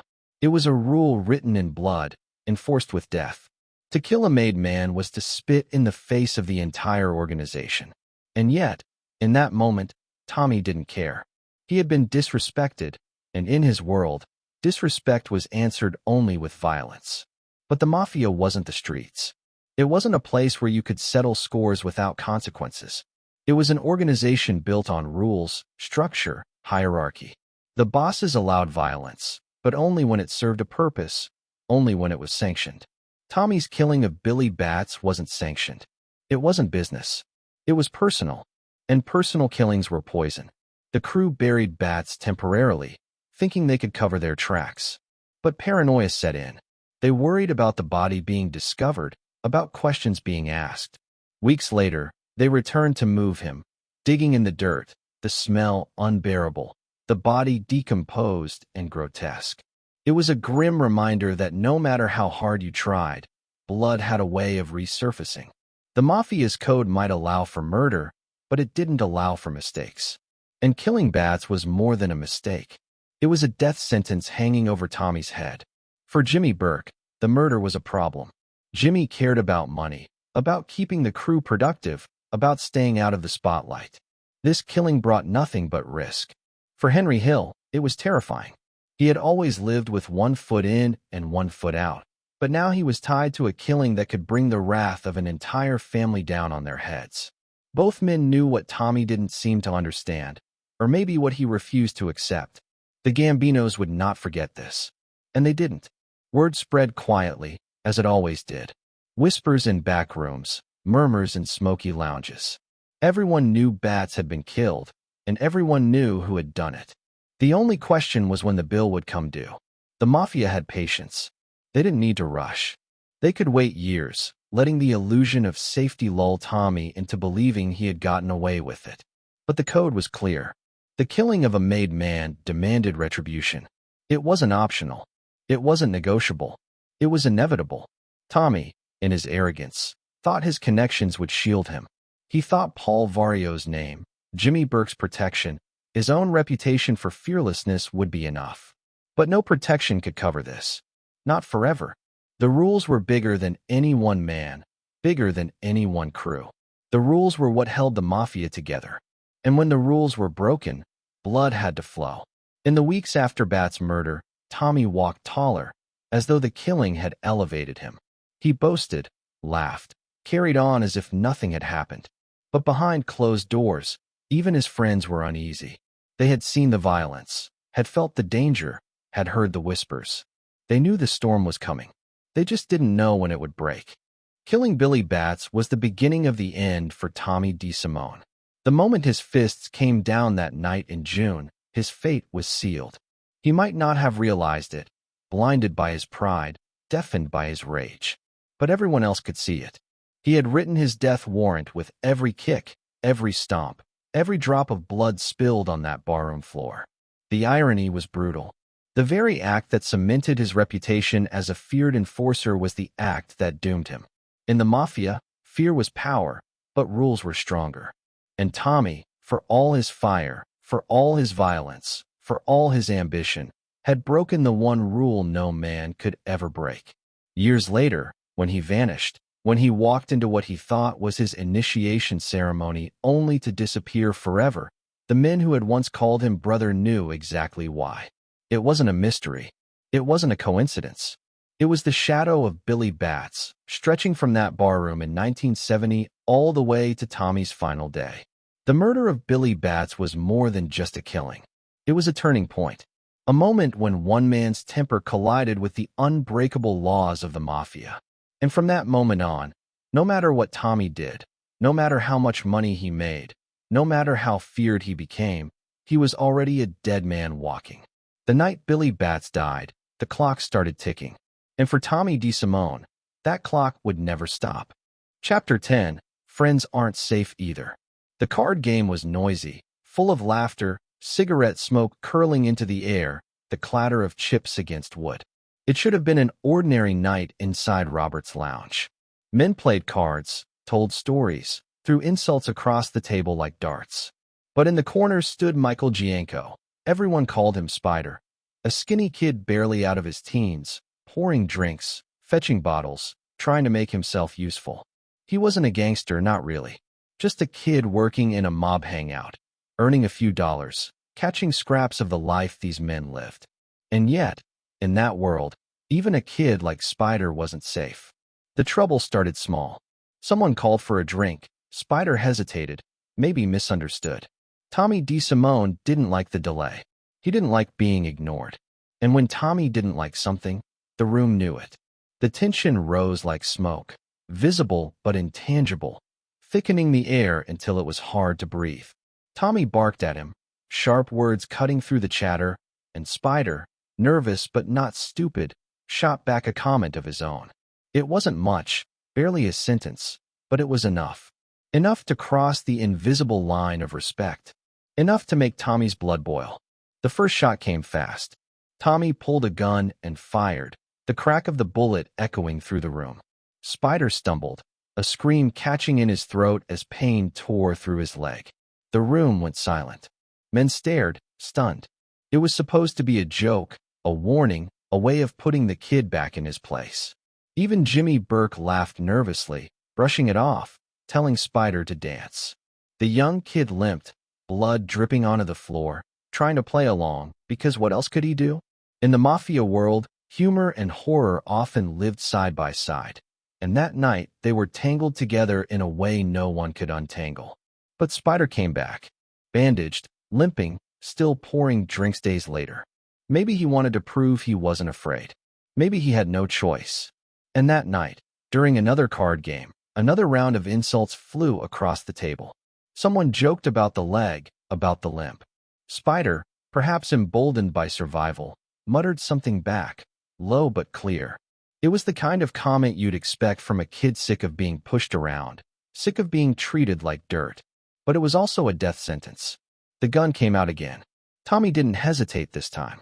He pulled the trigger, bullets ripping through the air, slamming into Spider's chest. The kid collapsed instantly, blood spreading across his shirt, eyes wide in disbelief, as if he hadn't fully registered that his life had just been stolen. The room erupted in chaos. Some men shouted. Others cursed. Even Jimmy, hardened as he was furious. Killing a made man without permission was one thing. But killing an associate, a kid, over a smart remark? That wasn't just reckless. It was insane. And yet, this was who Tommy was becoming. The enforcer wasn't just enforcing rules anymore. He was enforcing his own pride. Disrespect, no matter how small, was met with violence. A joke, an insult, even a hint of mockery could bring down his wrath. Spider's murder wasn't about money. It wasn't about business. It wasn't even about survival. It was about Tommy's inability to let anything slide. His temper was the judge, jury, and executioner, and in that world, no one was safe, not even friends, not even kids on the sidelines. The killing sent ripples through the crew. Some were horrified, some shrugged it off, but all of them remembered. They remembered the look on Spider's face, the casual way Tommy pulled the trigger, the complete absence of hesitation. That absence became his trademark. Where other men might pause, weigh options, consider consequences, Tommy acted. And his actions were final. Fear spread quietly. Men who once joked freely around him grew cautious. Conversations stiffened. Smiles were forced. They never knew when a laugh could turn into a trigger pull. Tommy's friends loved him, but they feared him too. That fear was useful in keeping order, but it also isolated him. It carved a distance between him and everyone else. The more violent he became, the fewer true friends he had. Everyone was a potential target. Everyone walked on eggshells. The Mafia thrived on respect, but respect was a delicate balance. It was supposed to be earned, maintained, measured. Tommy didn't measure it. He demanded it, and he demanded it instantly. That demand made him powerful in the short term, but dangerous in the long run. Because in a life built on codes and rules, even killers had to show restraint. Tommy showed none. The murder of Spider was whispered about in the crew for years. Some laughed at the absurdity. Others shook their heads at the waste. But all of them understood what it meant. It meant Tommy's violence wasn't just for enemies. It wasn't just for outsiders. It could strike anyone, at any time. And that made him unpredictable in a way that unsettled even seasoned mobsters. Spider's body disappeared, as bodies always did. No funeral, no grave, no closure for whatever family he had. Just silence, a void where a life had been. In the Mafia, that silence was normal. But the silence around Spider's murder was heavier, sharper. It was the silence of men wondering what kind of storm they had welcomed into their crew. Tommy didn't regret it. At least, not outwardly. He laughed, boasted, shrugged it off like it was nothing. Maybe that was his armor, his way of justifying an act so brutal it even unsettled his own crew. Or maybe he truly didn't care. Maybe the rush of power, the thrill of dominance, was worth more to him than the life he had taken. Whatever the truth, the result was the same. His reputation grew darker, his name sharper. He was no longer just an enforcer. He was becoming something else entirely, a man whose violence knew no boundaries. That transformation didn't go unnoticed. The bosses, the higher-ups, the men who valued discipline and control, began to see Tommy as a liability. He could kill without hesitation, yes, but he could also kill without purpose. And in their world, purposeless killing wasn't strength. It was weakness. It brought attention, risk, heat. And heat was deadly for everyone. The murder of Billy Batts had already marked Tommy for death. But Spider's murder marked him as something else, a loose cannon, a man whose violence couldn't be contained, whose loyalty was overshadowed by his rage. And in the Mafia, men like that didn't last. They couldn't, because one day, the same violence that kept everyone in line would be the reason the crew turned on him. For now, though, Tommy walked taller. He had silenced another voice, erased another insult, proved again that no one could cross him. But each step forward was another step toward the inevitable. The ledger was filling, the debts piling up. And every bullet he fired was another line in the story of how he would eventually vanish. The card games continued. The drinks flowed. Robert's lounge hummed with life. But for those who were there, those who saw Spider fall, the memory lingered. The crack of the gun, the look on his face, the sudden silence after the chaos. It was all burned into their minds. They knew then what Tommy himself couldn't see. Friends weren't safe. No one was. And in a world built on loyalty, what happens when loyalty is no longer enough to keep you alive? Chapter 11. A Reputation of Fear. The laughter stopped suddenly, like a record needle scratching across vinyl. One moment the crew was telling stories, glasses clinking. The next they were frozen, holding their breath. Tommy had gone quiet. That was always the warning sign. His voice dropped, his grin vanished, and his eyes locked onto some unlucky soul. In that silence, you could feel the temperature shift. Men who had faced cops, prison, even rival gangs stiffened, knowing the explosion was coming. Because when Tommy DeSimone turned, there was no predicting what he'd do next. Henry Hill would later describe those moments with a mix of awe and unease. He admired Tommy. He loved him like a brother. But he was afraid of him too. Everyone was. They never said it out loud, not when Tommy was around. But the truth was unspoken, stitched into every nervous glance, every careful pause before they spoke. Tommy had earned a reputation, not just as an enforcer, not just as a killer, but as something more unpredictable, something closer to a storm that could tear through anything without warning. Fear was currency in the Mafia. It was the invisible paycheck every gangster collected before money ever hit the table. And Tommy was rich in it. His name carried weight, not because of years in the life or high rank in the family, but because of what people had seen him do. Stories spread fast in that world. Stories of beatings, of killings, of explosions of rage so sudden they left men stunned. And each story added another layer to his reputation, until Tommy was no longer just a man. He was a warning. One story Henry loved to tell captured the essence of Tommy's terror. A small-time hustler, drunk and careless, made the mistake of brushing against Tommy at a bar. It wasn't much, just a shoulder bump, the kind of thing most men would laugh off. But Tommy didn't laugh. He turned, eyes blazing, and within seconds the man was on the floor, choking on blood, begging for mercy. No one in that room moved. No one dared to step in. They watched in silence, because they knew intervening might make them the next target. That's who Tommy was, capable of turning a minor slight into a near-death sentence. Another story painted him in darker colors. At a poker game, a man cracked a joke at his expense. Nothing serious, just the kind of ribbing that usually ended with laughter and a drink. But Tommy didn't laugh. He reached for his gun, pulled it out, and pointed it across the table. The room froze. The man's smile evaporated, replaced by the realization that he might not leave alive. For a long, unbearable moment, Tommy held him there, the weight of life and death resting on his finger. And then, just as suddenly, he laughed, holstered the gun, and let the game continue. Everyone laughed nervously, but the message was clear. With Tommy, you were never safe. It wasn't just outsiders who felt it. Even his friends, even the men closest to him, carried that fear. Jimmy Burke relied on him. Henry trusted him, but they also walked on eggshells around him. They knew one wrong word could spark a fire. They loved him, yes, but it was the kind of love you gave to a wolf. Admiration mixed with caution, affection wrapped in fear. They couldn't predict him, and unpredictability in the Mafia was more dangerous than a gun. What made Tommy terrifying wasn't just his violence. It was his unpredictability. Violence in the Mafia was business. It had rules, reasons, calculations. But Tommy's violence was personal. It wasn't measured. It wasn't ordered. It wasn't weighed against profit or risk. It erupted from pride, from anger, from the smallest sense of disrespect. And that made him dangerous in a way the bosses couldn't control. To understand how fear worked around Tommy, you have to think of it like electricity. Most men in the crew carried a low hum, a steady current of danger you could sense. But Tommy was lightning. Sudden, blinding, destructive.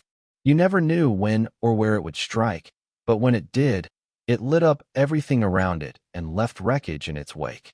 That kind of reputation spread fast, through whispers in bars, through nods in smoky back rooms. Everyone in the life knew the name. Everyone knew what it meant. Henry often said that being around Tommy was like living with a time bomb. He could be the funniest man in the room, cracking jokes, telling stories, making everyone laugh until their sides hurt.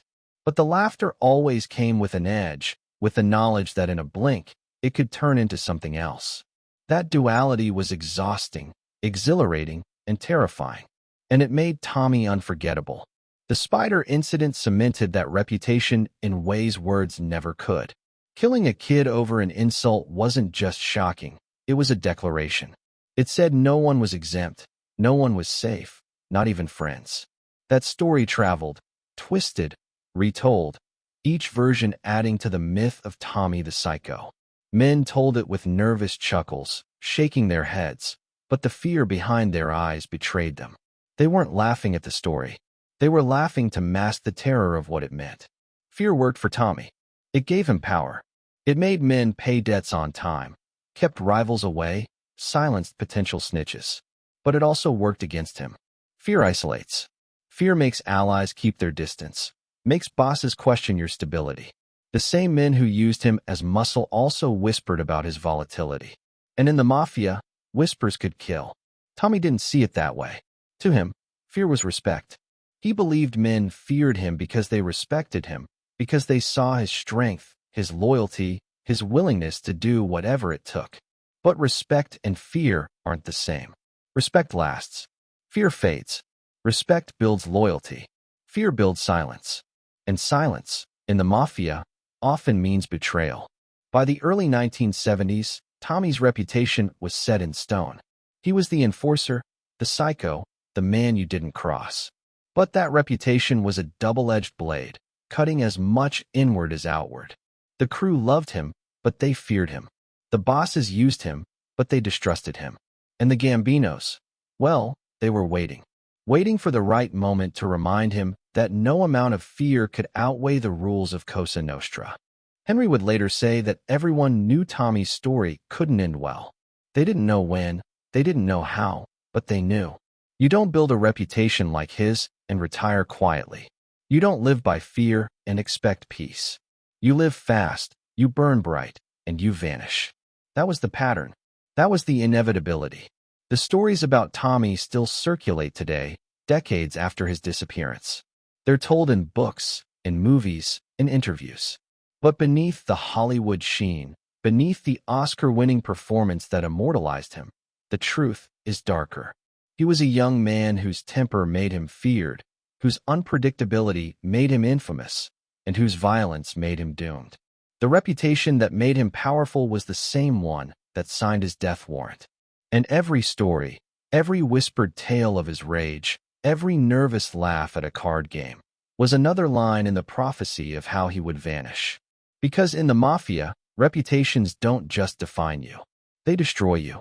And for Tommy DeSimone, the reputation of fear was already sealing his fate.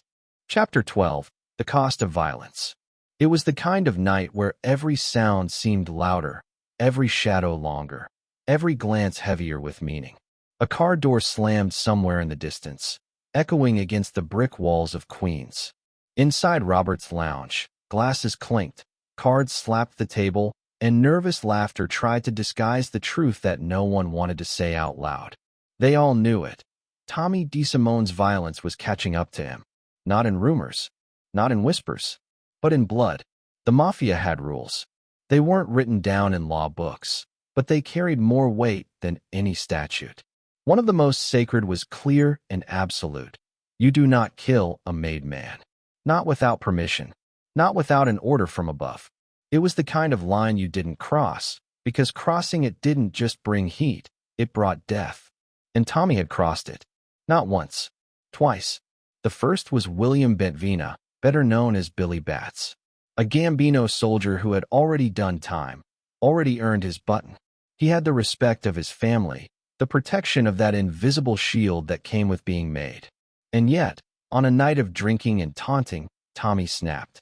The beating was brutal, savage, and personal. The stabbing that followed wasn't business. It was vengeance. It was ego. It was Tommy's temper boiling over. But the moment that knife went in, the rules of Cosa Nostra snapped into place like a trap. Because killing Bats wasn't just murder. It was an insult to the Gambino family, one of the most powerful in New York. It was the kind of insult that had to be answered. And everyone knew it. The second was Ronald Giroux, a young Gambino associate who was close to John Gotti. The killing was reckless, hot-headed, and unnecessary. Some said it was over a fight. Others said it was over respect. Either way, it wasn't sanctioned. And it put Tommy in the crosshairs of another powerful man. Another crew that wouldn't forgive, wouldn't forget. 2 killings. 2 families insulted. 2 death sentences, even if no one said it out loud. Henry Hill would later describe how the crew knew Tommy's days were numbered. They didn't tell him, because in their world, you didn't say those things. You just carried the weight of the knowledge, like a stone in your chest. But they knew. Jimmy Burke knew. Paul Vario knew. Everyone could see it coming. Tommy was too wild, too reckless, too violent. And in the Mafia, violence without discipline wasn't strength, it was suicide. The irony was that Tommy thought he was climbing. He thought the murders, the fear, the reputation, were his ticket upward. He wanted to be made. That was the dream. That was the crown.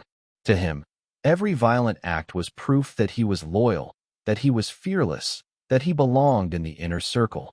He didn't see that each body he left behind was closing the door tighter and tighter on that dream.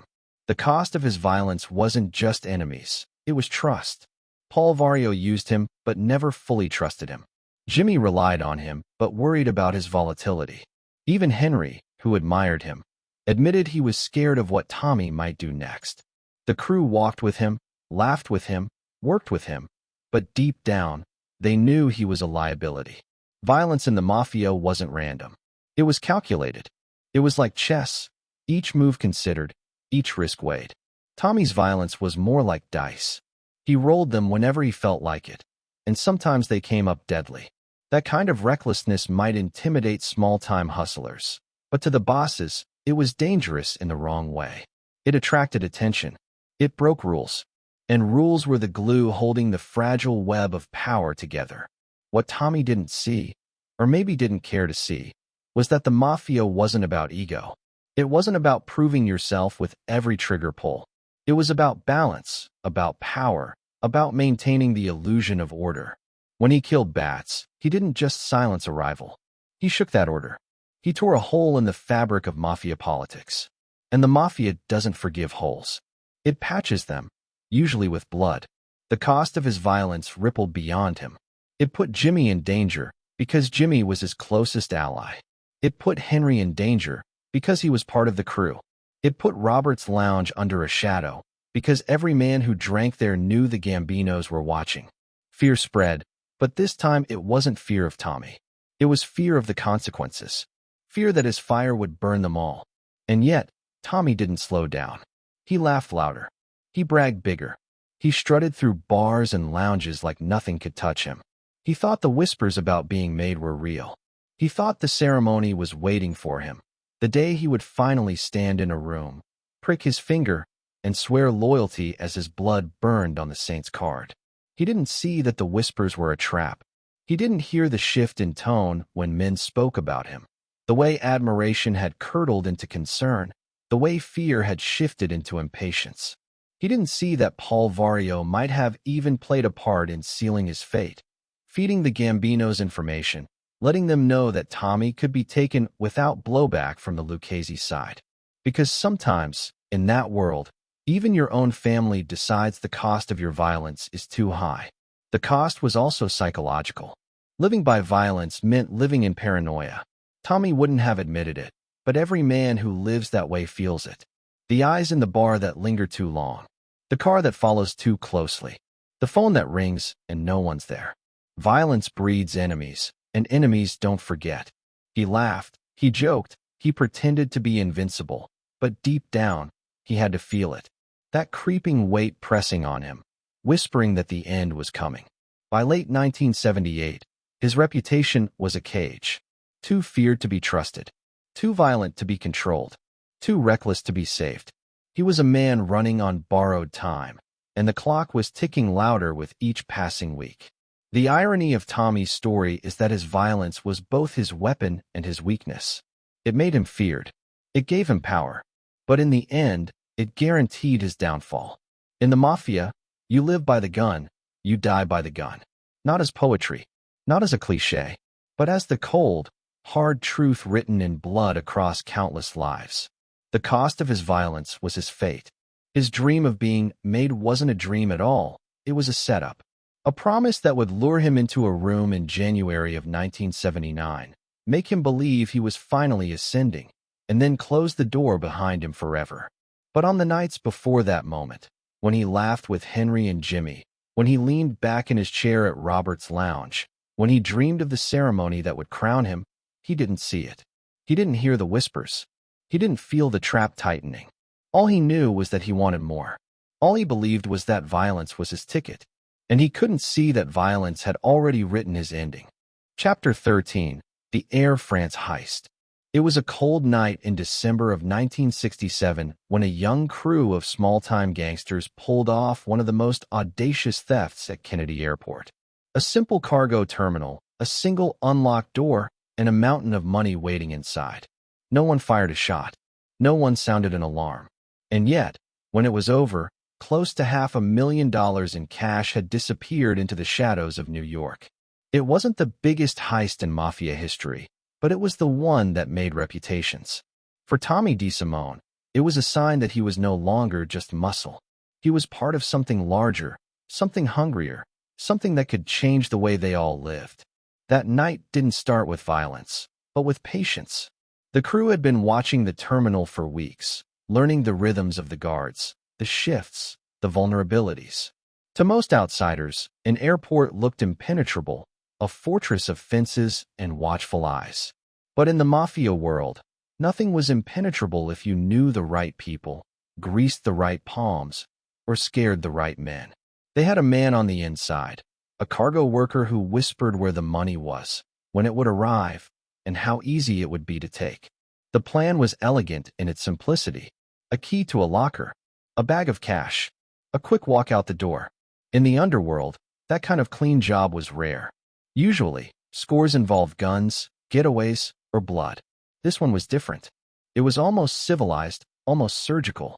But beneath the calm exterior, there was tension, because everyone involved knew that stealing from an international airline wasn't the same as hijacking a truck of cigarettes. This was a score that would put them on the radar of law enforcement, and worse, on the radar of rival crews. Henry Hill would later say it was Jimmy Burke who orchestrated the heist.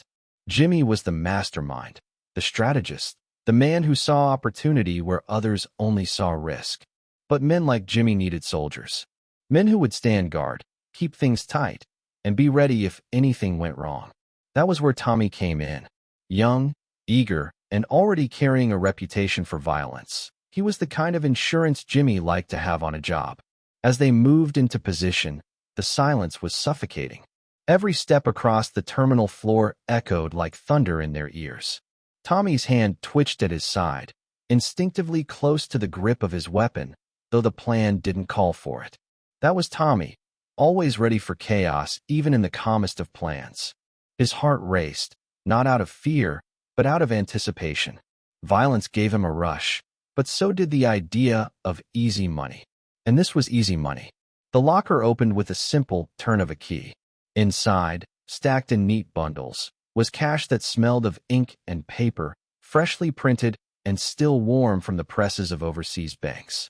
$420,000 in untraceable bills, waiting like treasure in a chest.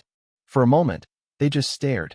Even hardened men, used to scores and hustles, couldn't help but feel the electricity of that sight. It was more money than most working men would see in a lifetime, sitting there unguarded. In that moment, something shifted. They weren't just street hustlers anymore. They weren't just kids running nickel-and-dime jobs. They were thieves of a higher order, men capable of hitting institutions, men bold enough to take from giants. The Air France heist was more than a robbery. It was a declaration. Tommy carried the bags out like they were nothing more than groceries. The whole thing took minutes. No alarms. No guards raising rifles. No chase down the tarmac. Just a quiet walk into the night. But with every step, the weight of the money pressed heavier, not on his shoulders, but on his future. Because in their world, a score like that didn't just mean wealth. It meant power. And power always came with a price. The celebration afterward was raucous. Drinks flowed. Laughter roared. They were kings for the night. Young men with pockets full of money and the illusion that nothing could touch them. Tommy reveled in it. He had always been seen as the enforcer, the psycho, the loose cannon. But now, he was part of a job that was clever, profitable, and legendary. For a brief moment, he tasted the respect that came not from fear, but from success. But even as they celebrated, shadows were moving. The FBI began sniffing around, piecing together how such a brazen theft could happen under their noses. The Port Authority police asked questions. The airline tightened its security. And other crews, men from other families, listened to the whispers in bars and pool halls. Word traveled fast in that world, and the wrong word could be deadly. The Air France heist didn't make Tommy rich forever. Money like that never lasted. It was gambled away, spent on cars, blown in bars, lost in the endless cycle of greed that drove men like him. But what it gave him was more dangerous than money. It gave him confidence. It gave him the belief that he could take anything he wanted, that rules didn't apply, that life was one endless score waiting to be taken. That kind of thinking was gasoline on the fire of his violent nature. Because now, when Tommy walked into a room, he didn't just walk in as the tough kid from Brooklyn with a short fuse. He walked in as a man who had pulled off a legendary heist, who had stood beside Jimmy Burke and Henry Hill, who had stared down the fortress of Kennedy Airport and walked out richer. That kind of reputation was intoxicating. It made him feel untouchable.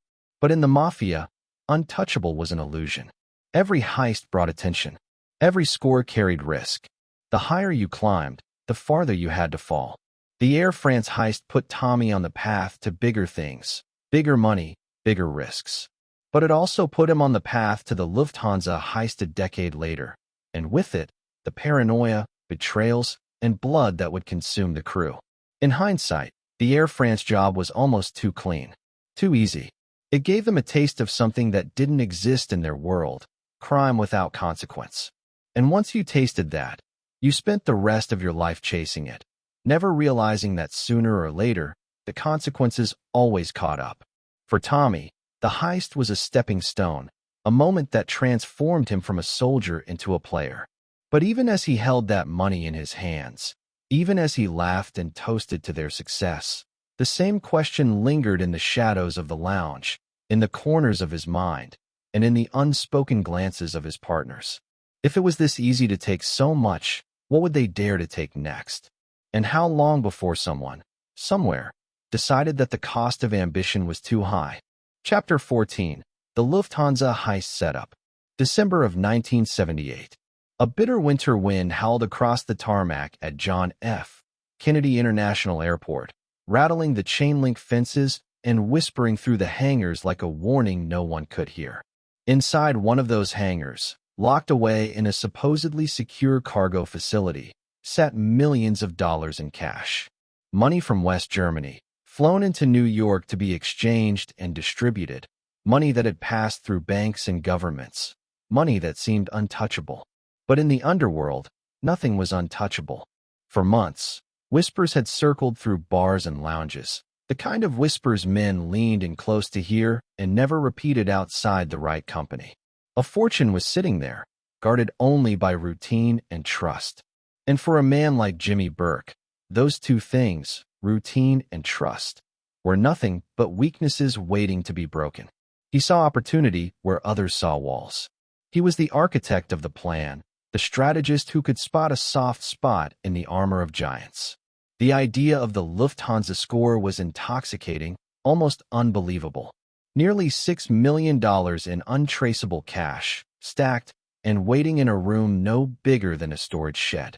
Alongside it, jewelry worth nearly $1 million more. To ordinary men, it sounded like fantasy. To mobsters hardened by years of hustles and hijackings, it sounded like destiny. But even in their world, this was different. Truck hijackings, loan sharking, shakedowns, those were steady money, the lifeblood of crews like Burke's. Lufthansa was something else. It wasn't just a score, it was a chance to step into legend. But legends had a price, and everyone knew that a heist of this size would ripple far beyond the airport walls. It would rattle the police, the FBI, and even the Mafia families who didn't have a piece of the action. One wrong move, one loose tongue, and the job wouldn't just collapse. It would bury every man involved. Tommy DeSimone felt the electricity of it from the start. He had been at Burke's side for years, the volatile enforcer who could be counted on when fear needed to be put into someone's bones. But Lufthansa wasn't a job solved with fists or guns alone. It demanded discipline, timing, and secrecy. Qualities Tommy didn't always possess. Yet Burke trusted him. He saw Tommy as a necessary piece on the board, a soldier whose sheer presence could keep others in line. The setup unfolded slowly, with the patience of hunters stalking prey. An airport worker, desperate for money, whispered the details. Shift schedules, the delivery times, the weak spots in security. Every secret traded in confidence brought the job closer to reality. For months, the crew studied the building, the guards, the paths in and out. They drove past in the night, walked the grounds, memorized every shadow.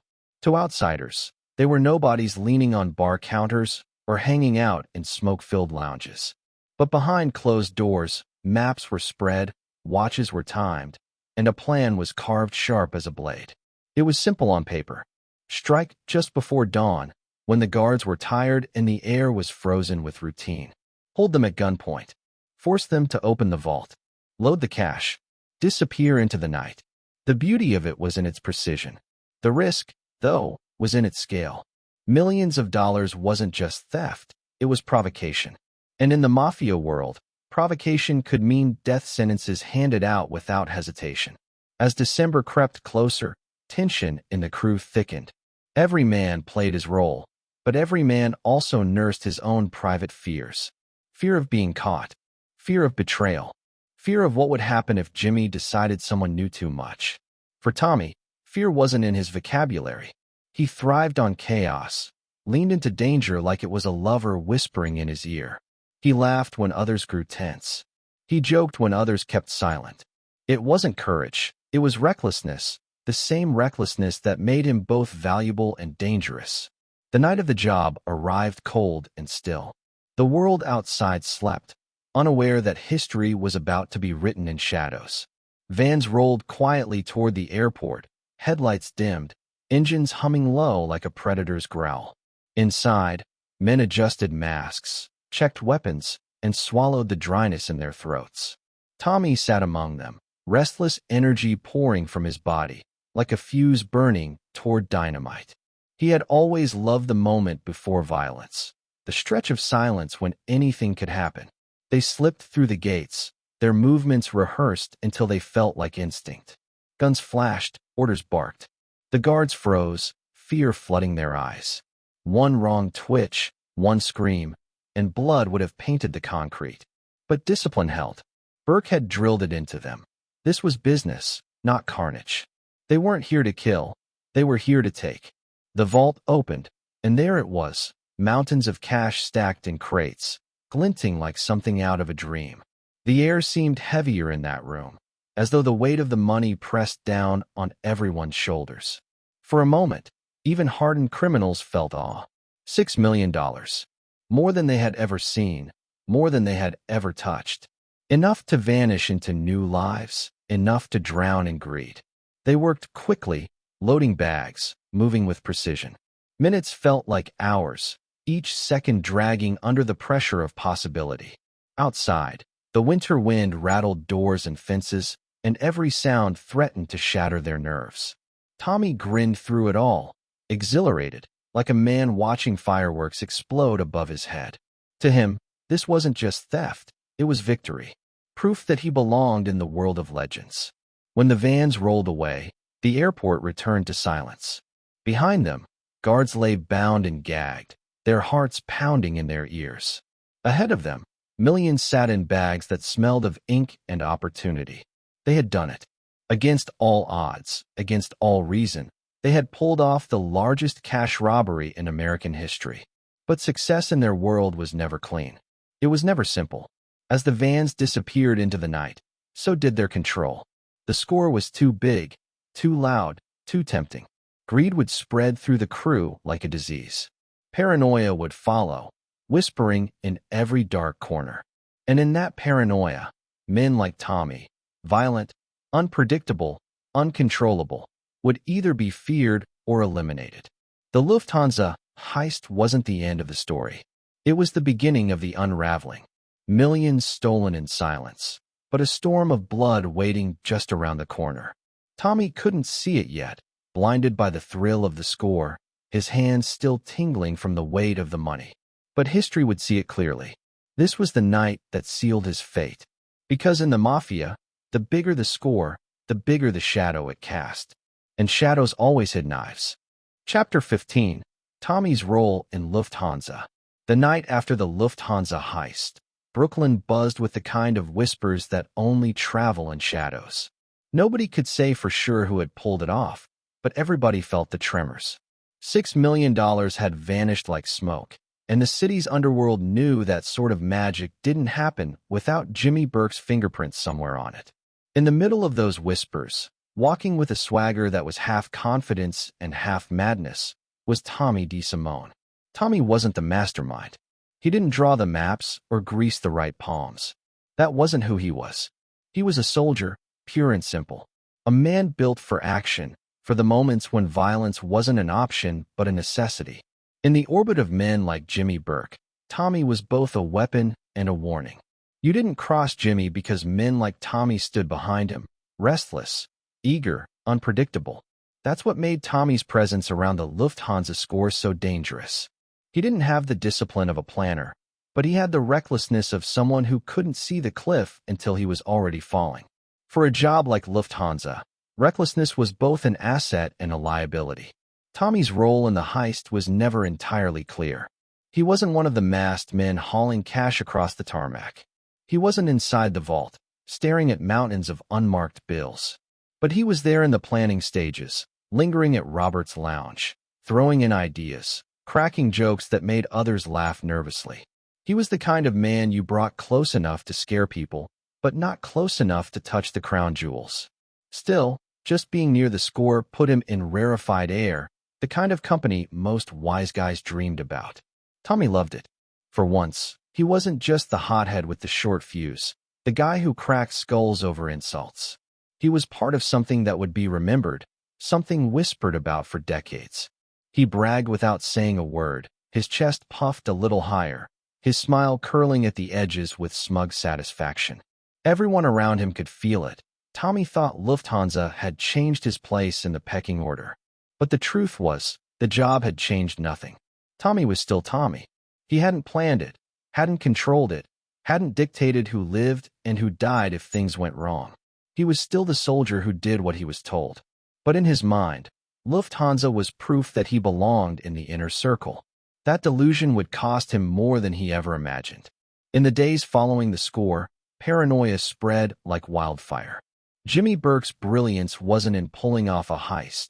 It was in keeping it quiet afterward. He knew the heat would come down hard, and the only way to survive was discipline. No spending, no talking, no showing off. Lay low, stay invisible, let the city forget. But Tommy was incapable of invisibility. He wanted the world to feel his presence, to know he was dangerous, to sense that something about him was untouchable. He strutted into bars and lounges with the glow of a man who thought he'd struck gold. Even if he didn't flash the money, his attitude gave him away. In a world where silence was survival, Tommy's swagger was a death sentence. Others in the crew saw it too. They saw the way his eyes lit up when Lufthansa came up in conversation, the way he leaned in too eagerly when men whispered about the score. He was a live wire, sparking too close to gasoline. And in the Mafia, live wires weren't tolerated for long. The irony was that Tommy didn't even need the Lufthansa score. He had always made his bones the old way, through violence, intimidation, and fear. Lufthansa was a jackpot for Jimmy Burke, a chance to carve his name into history. For Tommy, it was little more than proximity. He was orbiting greatness, not creating it. But that orbit fed his ego, and an inflated ego was as deadly in the Mafia as a bullet to the head. The aftermath of the heist painted the picture clearly. Men began disappearing, one by one, associates who had been too loose with their money or too sloppy with their mouths. They turned up in trunks, buried in shallow graves, or simply vanished without a trace. Jimmy Burke was cleaning house, pruning the branches before the whole tree was burned down. Tommy thought he was safe. He believed his closeness to Jimmy made him untouchable, that his role as enforcer put him above suspicion. But paranoia doesn't distinguish between masterminds and muscle. It doesn't care about loyalty or history. In the aftermath of Lufthansa, paranoia was law, and Tommy was breaking it every time he walked into a room grinning. There were whispers that Tommy wanted more from the job too, that he believed his cut should be bigger, that his role deserved more recognition. Maybe he said it out loud, maybe he didn't. In the Mafia, perception mattered more than truth, and the perception of greed was often punished with finality. For men like Henry Hill, who watched from the periphery, Tommy's behavior was terrifying.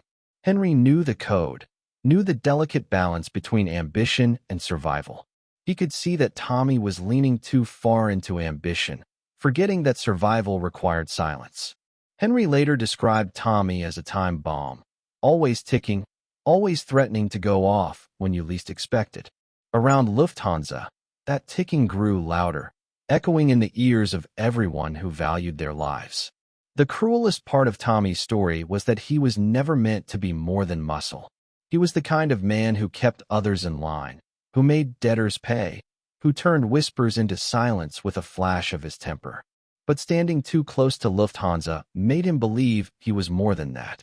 It blurred the line between soldier and boss in his own head, and once that line blurred, there was no coming back. The Mafia thrived on hierarchy.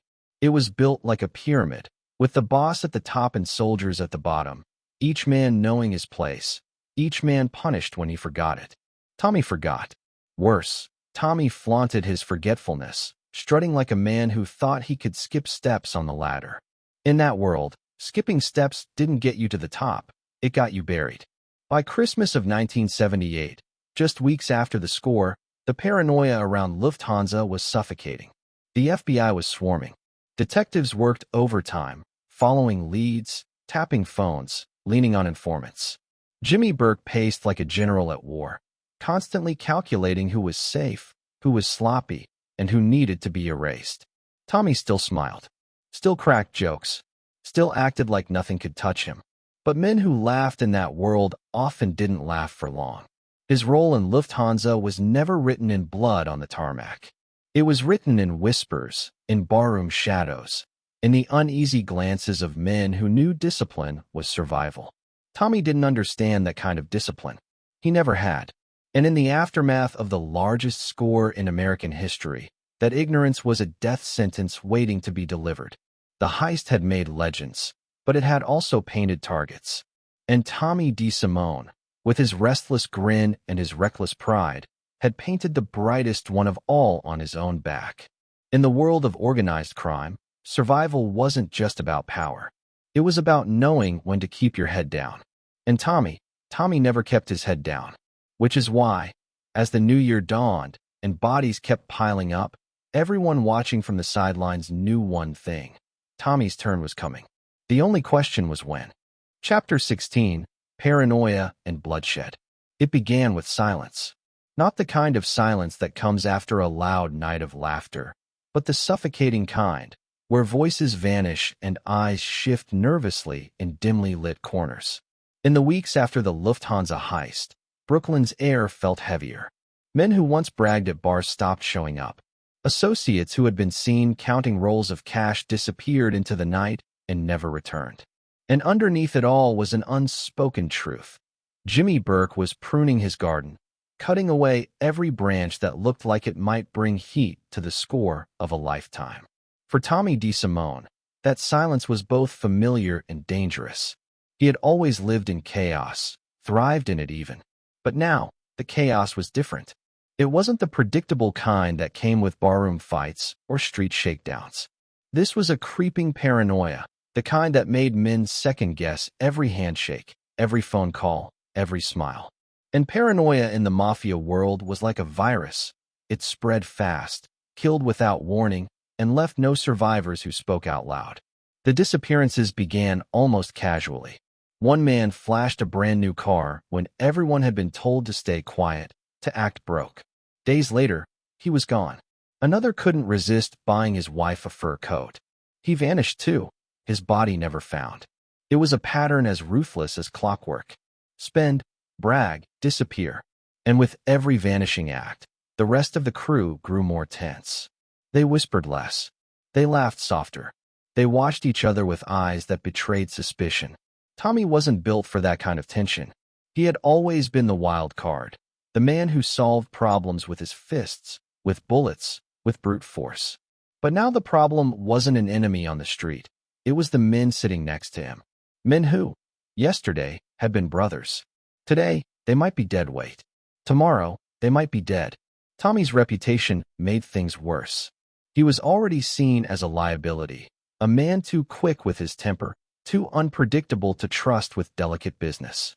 Lufthansa was the kind of score that demanded discipline, silence, patience. Tommy had none of those things. He strutted into bars with that restless grin, the kind that said he knew something others didn't. It made men uneasy. Uneasy men talk. And in the Mafia, talk could kill as surely as a bullet. The truth was, Jimmy Burke's paranoia wasn't unfounded. The FBI was circling like vultures. Detectives worked shifts around the clock, tapping phones, watching cars, following wives and girlfriends. The heist had been too big, too bold, too public. $6 million doesn't just vanish without the world noticing. And Burke knew that if anyone cracked under pressure, the entire empire would crumble. That's why he started cutting. It wasn't about personal grudges, it was survival. Better to bury an associate than let one slip and bring down the whole crew. But Tommy didn't understand that kind of chess game. He wasn't a strategist. He saw things in black and white, alive or dead, respect or insult, loyalty or betrayal. And in a world painted in shades of gray, Tommy's worldview was poison. Men noticed how he handled the tension too. Where others grew quieter, Tommy grew louder. Where others hid, Tommy leaned in. He cracked jokes about bodies, about how men had disappeared. He laughed when others felt their throats tighten. It was his way of showing dominance, of proving he wasn't afraid. But to those around him, it wasn't dominance, it was recklessness.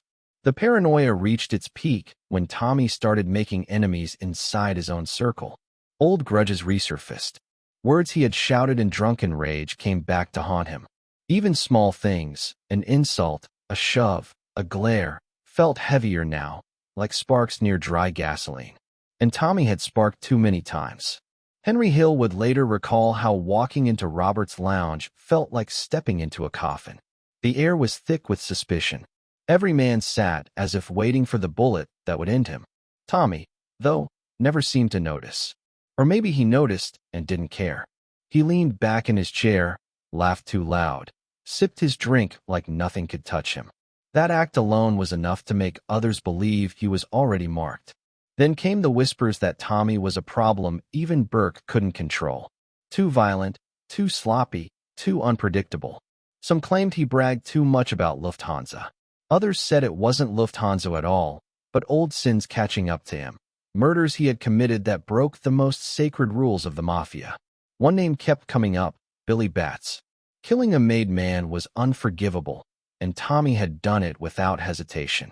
Maybe Lufthansa only accelerated what was already decided, that Tommy DeSimone was living on borrowed time. The irony of it all was brutal. Tommy had lived his life by violence, built his reputation on fear. But in the end, it was that same reputation that painted him as expendable.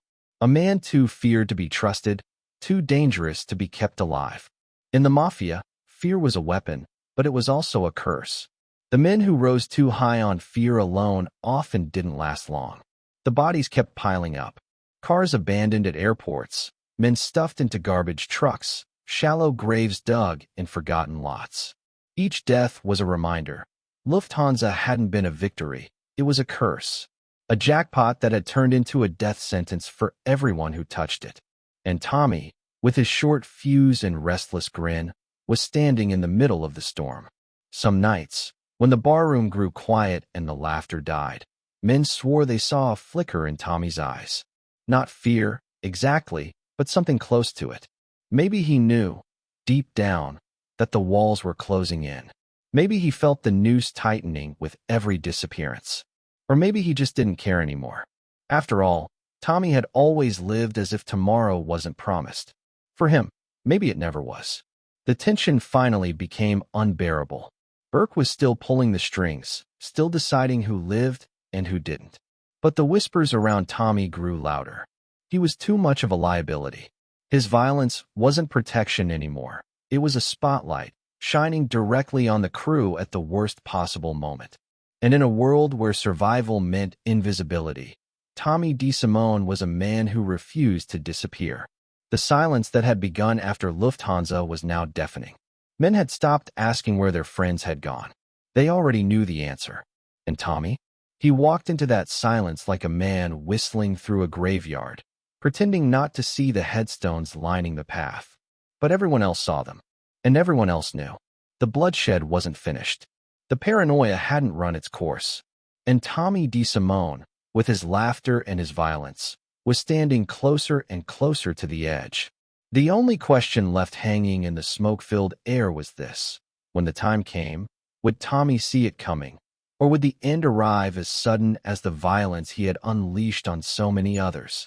Chapter 17. The Gambino Vendetta. It had been years since the murder, but in the Mafia, years meant nothing. Time didn't heal wounds. It only kept them raw beneath the surface, festering, waiting for the moment of revenge.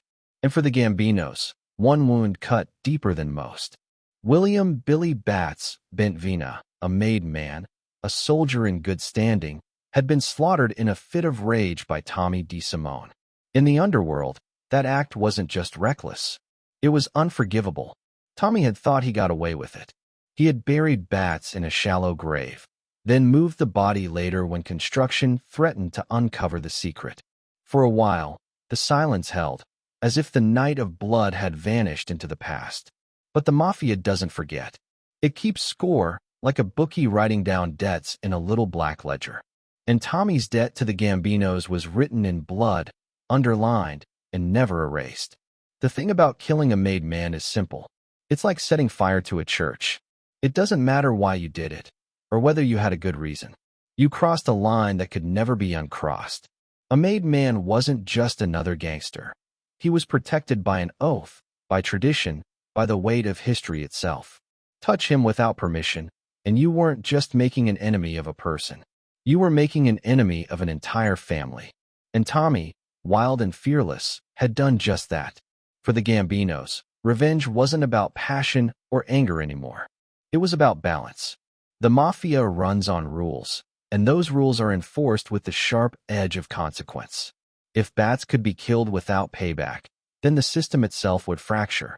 And so, as the years rolled on, as Tommy laughed in bars and swaggered through life, a shadow followed him quietly. He didn't see it, but others did. Whispers grew. Rumors tightened.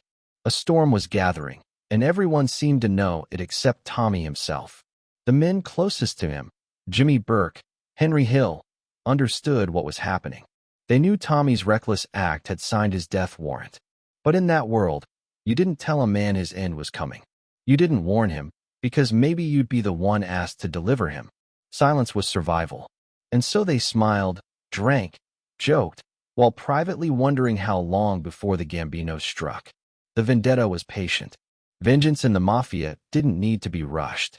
It was deliberate, like a chess game where every move was measured, every piece sacrificed with purpose. The Gambinos bided their time, waiting for the right moment to even the score. They knew Tommy's volatility would eventually place him within reach. And when that day came, they would not hesitate. Tommy's reputation only sharpened the Gambinos' hunger for justice. Stories spread of him killing Spider, of beating men over insults, of laughing at violence like it was a sport. To outsiders, he was a psycho, a time bomb ticking toward disaster. To the Gambinos, he was a stain that had to be wiped clean. His very existence was an insult to their authority, a constant reminder of bats rotting in the ground. The vendetta was more than personal. It was political. Batts had been a friend of John Gotti, a rising power in the Gambino family. In Mafia terms, that meant Tommy hadn't just killed a soldier, he had insulted a future boss.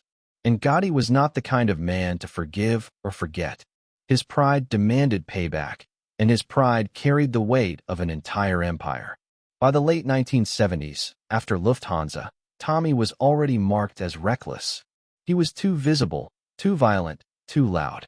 To the Lucchese family, he was both an asset and a liability. To the Gambinos, he was unfinished business. And it didn't matter how many truckloads he hijacked or how loyal he was to Jimmy Burke. None of that could erase the night Batts was stomped, beaten, and left for dead. There were nights when Tommy, drunk and loud, would still laugh about the killing. He'd talk about it like it was just another score, another story to brag over. That arrogance was gasoline on the fire. Every word, every smirk, every careless retelling pushed him closer to the edge. Men who heard him speak lowered their eyes, knowing that those words, like sparks, might ignite the inevitable. The Gambino vendetta wasn't a rumor anymore. It was a promise. Everyone in the underworld knew it. They knew Tommy's days were numbered, that his swaggering walk and quick temper were only masking the ticking clock above his head.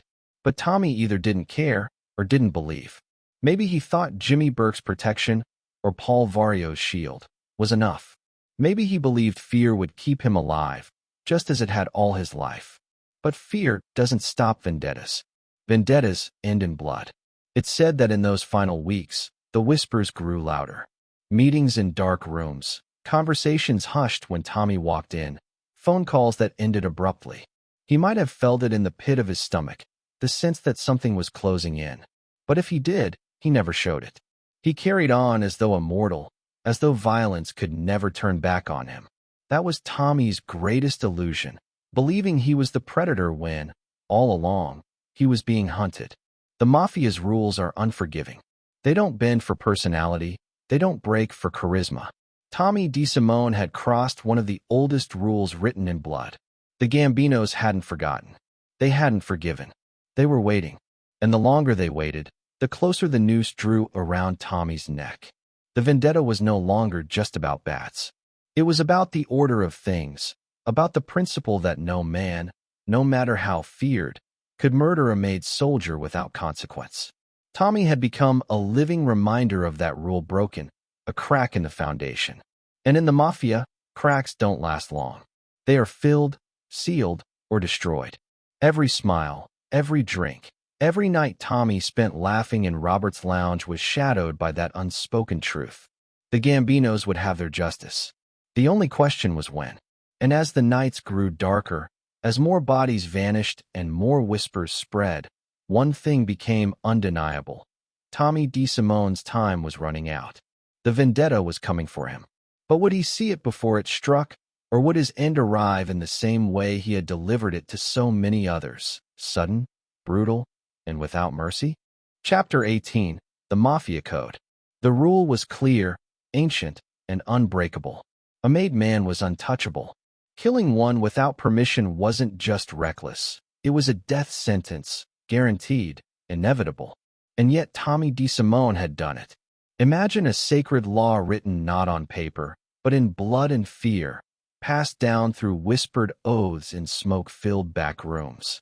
The Mafia wasn't simply a gang. It was a brotherhood, older than most of the men who served it, rooted in centuries of Sicilian tradition. At its core was the ritual of making a man, the sacred ceremony that elevated him above associates, above common criminals, into a world where loyalty was absolute. Once you were made, you belonged to the family in a way that was both protective and suffocating. You were untouchable, and your blood was theirs. To kill a made man without permission was like spitting on the church altar during Mass. It wasn't only an act of violence, it was sacrilege. The Mafia was built on power, but that power relied on rules. Break the rules, and everything crumbled. That was why the punishment was so severe. There could be no exceptions, no leniency, no forgiveness. When William "Billy" Batts Bentveen's body was stuffed into a car trunk and dumped into the ground, the echoes of that decision rippled through the underworld. Everyone knew what it meant. Tommy DeSimone had stepped onto sacred ground with muddy boots. He had defied the very code that kept the Mafia from devouring itself. And because of that, his fate had already been written. The ceremony of becoming a made man explains why. Picture a small, dimly lit room. A saint's card in one hand, a needle-pricked finger dripping blood in the other. An oath whispered as the card burns, flames licking up like the fire of eternal damnation. The promise is simple: loyalty until death. Family above everything. Obedience without question. It is a rebirth of sorts, where the man becomes less than an individual and more a piece of something eternal. And once you are made, you carry the weight of every brother who came before you. Killing you is like killing the family itself. That was the line Tommy had crossed. He had not only murdered a man, he had insulted the oath, desecrated the ceremony, and spit in the face of an entire empire. It didn't matter that Bats had mouthed off. Didn't matter that he had humiliated Tommy in a bar full of people. Pride didn't outweigh the code. In the Mafia, emotions are a weakness. Rules are everything. But Tommy was never one for rules. He lived by his own pulse, his own anger, his own reckless need to prove himself. For him, Bat's death was just another notch in the belt, another night of blood that made him feel untouchable. What he didn't understand was that by killing Bats, he had handed the Gambino family a loaded gun and pointed it directly at his own head. The Mafia code was enforced not only by fear, but by necessity. Think of it as the spine of the beast. Without the rules, the body collapses. If a soldier could be killed without consequence, what protection did the oath offer? What worth did a man's word have? The entire system depended on revenge as justice. And that's why, no matter how many friends Tommy had in the Lucchese family, no matter how useful he was to Jimmy Burke, there could be no protection strong enough. He had broken the one law that nobody could survive breaking. The men around him knew it. Henry Hill later admitted that everyone in Robert's lounge understood Tommy was finished from the moment Bats went into the ground. They didn't need to say it out loud. They could feel it in the way men spoke less when Tommy was around, in the way the room went quiet when his laughter got too loud. It was like watching a man with a target painted on his back, walking boldly through life, not realizing every step was drawing him closer to the trigger. The irony was bitter. Tommy had killed Bats for disrespect, for the humiliation of being told to shine shoes like a punk kid. He wanted to be respected, feared, recognized as a true force in the underworld. But that one moment of rage did the opposite. It sealed him as reckless, unhinged, and doomed. He had proven he could be violent, yes, but also uncontrollable. And in the Mafia, a man without control was more dangerous to his own side than to his enemies. There is a strange poetry in the way the code functioned. To an outsider, it might look barbaric, archaic, a blood-soaked tradition that glorified death. But within the Mafia, it was order. Like gravity, it kept everything from flying apart. A soldier knew that if he took the oath, the family would protect him with its full weight. That protection was sacred. If someone broke it, the punishment had to be absolute, or else the promise was empty. Tommy's crime wasn't simply murder. It was destabilization. It was like drilling a hole in the hull of a ship while still at sea. The family could not allow it to stand. And so, his days were numbered. It's important to understand how men like Tommy thought. They lived fast, with a gambler's arrogance, betting on each day as if tomorrow wasn't promised. In truth, for many of them, it wasn't. They thrived on risk, on chaos, on the adrenaline of breaking rules and surviving anyway. But the Mafia wasn't chaos. It was structure pretending to be chaos. And the structure always won. The vendetta against Tommy wasn't about vengeance alone. It was about restoring balance. Every time a soldier looked at Bat's empty chair, every time John Gotti heard Tommy's name, the imbalance screamed louder. The scales had to be corrected, and the correction would come not with warnings, not with negotiations, but with a bullet to the head. That was the Mafia's way. The code wasn't flexible. It wasn't forgiving. It didn't allow for heat of the moment, or he didn't mean it. In the Mafia, meaning doesn't matter. Action does. And Tommy's action had carved his fate into stone. Some men, years later, would look back and shake their heads, saying Tommy never truly understood the weight of what he'd done. Maybe he didn't believe the Gambinos would dare strike back at someone under the wing of Jimmy Burke and Paul Vario. Maybe he thought his reputation for violence made him too dangerous to touch. But the code doesn't care about reputations. It doesn't bend to personality. It bends only to the rules. In that world, death was the ultimate enforcer. You break the rules, you pay with your life. It was simple, brutal, effective. And Tommy had broken the biggest rule of all. The clock was ticking from the moment Bat's blood hit the floor. Every laugh, every job, every drink afterward was just a delay of the inevitable. He might have felt untouchable, but the truth was written in every whisper around him. His time was running out. And when the Gambinos finally came for him, it wouldn't be quick, it wouldn't be merciful. It would be justice by their code, justice as old as the Mafia itself. The only question left was when. And that question hung in the air like a blade, waiting to drop. Chapter 19. A False Promise. The phone rang in the middle of the night, the kind of ring that doesn't just wake you. It jolts you upright, the sound sharp, like a knock at the door of fate itself. On the other end came the words Tommy DeSimone had been waiting his whole life to hear. He was finally going to be made. For an associate in the Mafia, those words were more than an invitation. They were the key to immortality. To be made was to cross the invisible line between hustler and untouchable. No more playing second fiddle. No more worrying about being left behind. You weren't just a street soldier anymore. You were family, protected by the code, your blood woven into the fabric of La Cosa Nostra. For Tommy, it was everything.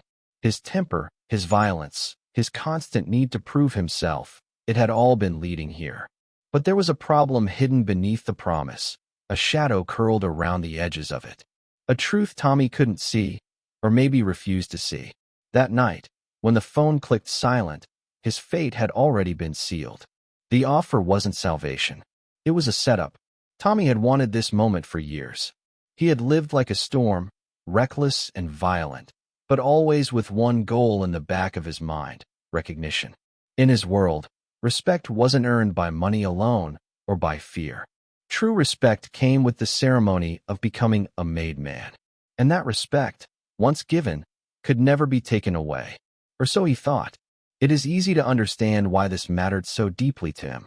Growing up, he had been the hot-headed kid in the corner, fighting for scraps of approval, always the one with too much to prove. The Mafia gave him an outlet, a stage where violence wasn't just tolerated, it was valued. But even within that world, there was a ceiling. Associates could make money, carry out jobs, even kill when told. But without the ceremony, they would always remain on the outside looking in. That's what made the phone call sound like a dream. The ceremony was secretive, almost mystical. Few knew the exact details, but the whispers painted a vivid picture. A saint's card would burn in your hands, its ashes falling like the weight of an oath. Blood would be drawn, binding you to the family for life. Your loyalty would be tested with words as old as Sicily itself, and once you repeated them, you were no longer your own man. You belonged to the Mafia. For Tommy, the promise of that transformation meant everything. It was the validation he had been clawing toward, the proof that his violence, his chaos, his very nature had been worth something. He told friends he was nervous but excited, that this was the day his life truly began. He didn't see the way others went quiet when he spoke, didn't notice the sidelong glances exchanged in silence. They already knew what he didn't. He was walking into his own funeral. It's important to understand why the promise worked so well. In the Mafia, ambition wasn't just common, it was necessary. Every man dreamed of rising higher, of proving himself, of earning the respect that came with blood membership. Men waited decades for the honor, some never receiving it at all. For Tommy, who was still in his 20s, the offer seemed like a miracle. But ambition can blind a man to danger. It can make a noose look like a crown. The irony was brutal. Tommy thought he was about to be protected by the code. In reality, the code was the very reason he had to die. He had killed a made man without permission, and the only way to restore balance was to sacrifice him. The Gambinos wanted blood, and the Luccheses, bound by tradition, couldn't shield him. So they gave him what he wanted most: the illusion of belonging, the chance to walk into the ceremony he had dreamed of. Only this ceremony wouldn't end with an oath. It would end with a bullet. That night, as he prepared himself, you can almost imagine the fire inside him. He probably straightened his clothes a little sharper, walked a little taller, replayed the words in his head: made man, made man. Every step he took was filled with a confidence that only deepened the tragedy. He was blind to the truth, marching into the jaws of a ritual that had been twisted into his execution. There's something almost Shakespearean about it. The man who wanted respect so desperately that he couldn't see he was already marked. He was walking into a room not to be reborn, but to be erased. It was as if the very dream he had lived for became the trap that swallowed him whole. And yet, he wasn't the only one fooled. Even Henry Hill, his closest friend, believed it at first. When word spread that Tommy was going to be made, Hill and Jimmy Burke celebrated. They drank, they laughed, they toasted to Tommy's future. To them, this was a victory. Having a man on the inside meant protection, power, influence. None of them suspected the truth, not then.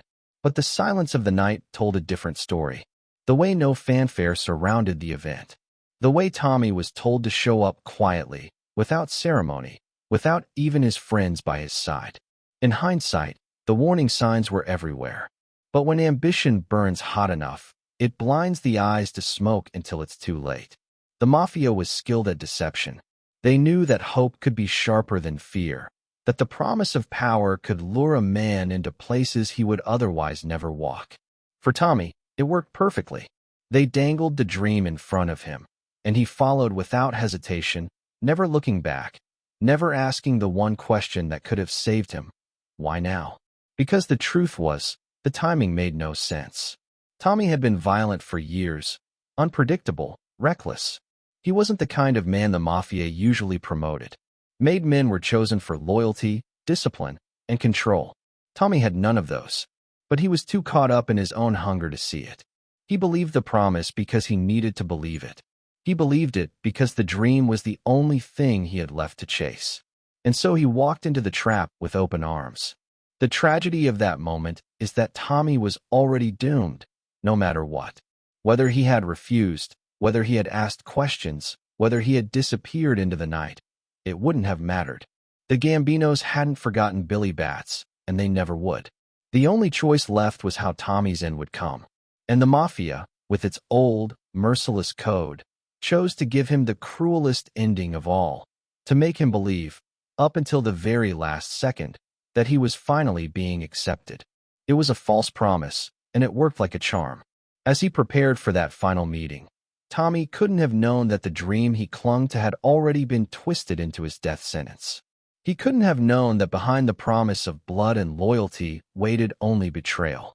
And when the door closed behind him, when the silence grew heavy, when the men he trusted stood too close, too still, that was the moment the truth revealed itself. The dream was over. The ceremony he longed for would never come. And as the first shadow of violence fell over him, the last thought that might have crossed his mind was the cruelest one of all. He had finally gotten everything he ever wanted. Everything except tomorrow. Chapter 20. Walking into the Trap. The winter air in New York has a way of cutting through even the thickest coat, a sharp reminder that the city itself can be as cold as the men who rule its streets. On the morning of January 14th, 1979, Tommy DeSimone stepped into that air with a strange mix of nerves and pride burning in his chest. He believed this was the day his life changed forever. The day he stopped being an outsider and finally crossed into the inner circle of La Cosa Nostra. Every story about that morning suggests the same thing. Tommy was excited. He had told his wife, in passing, that something important was happening. He had hinted to friends that this was his shot, his moment. The energy around him was like a man preparing for a coronation, not a funeral. That's the cruel trick of it all. He didn't know that by the time the sun set, he would vanish from the world, never to be seen alive again. The promise of being made had haunted Tommy for years.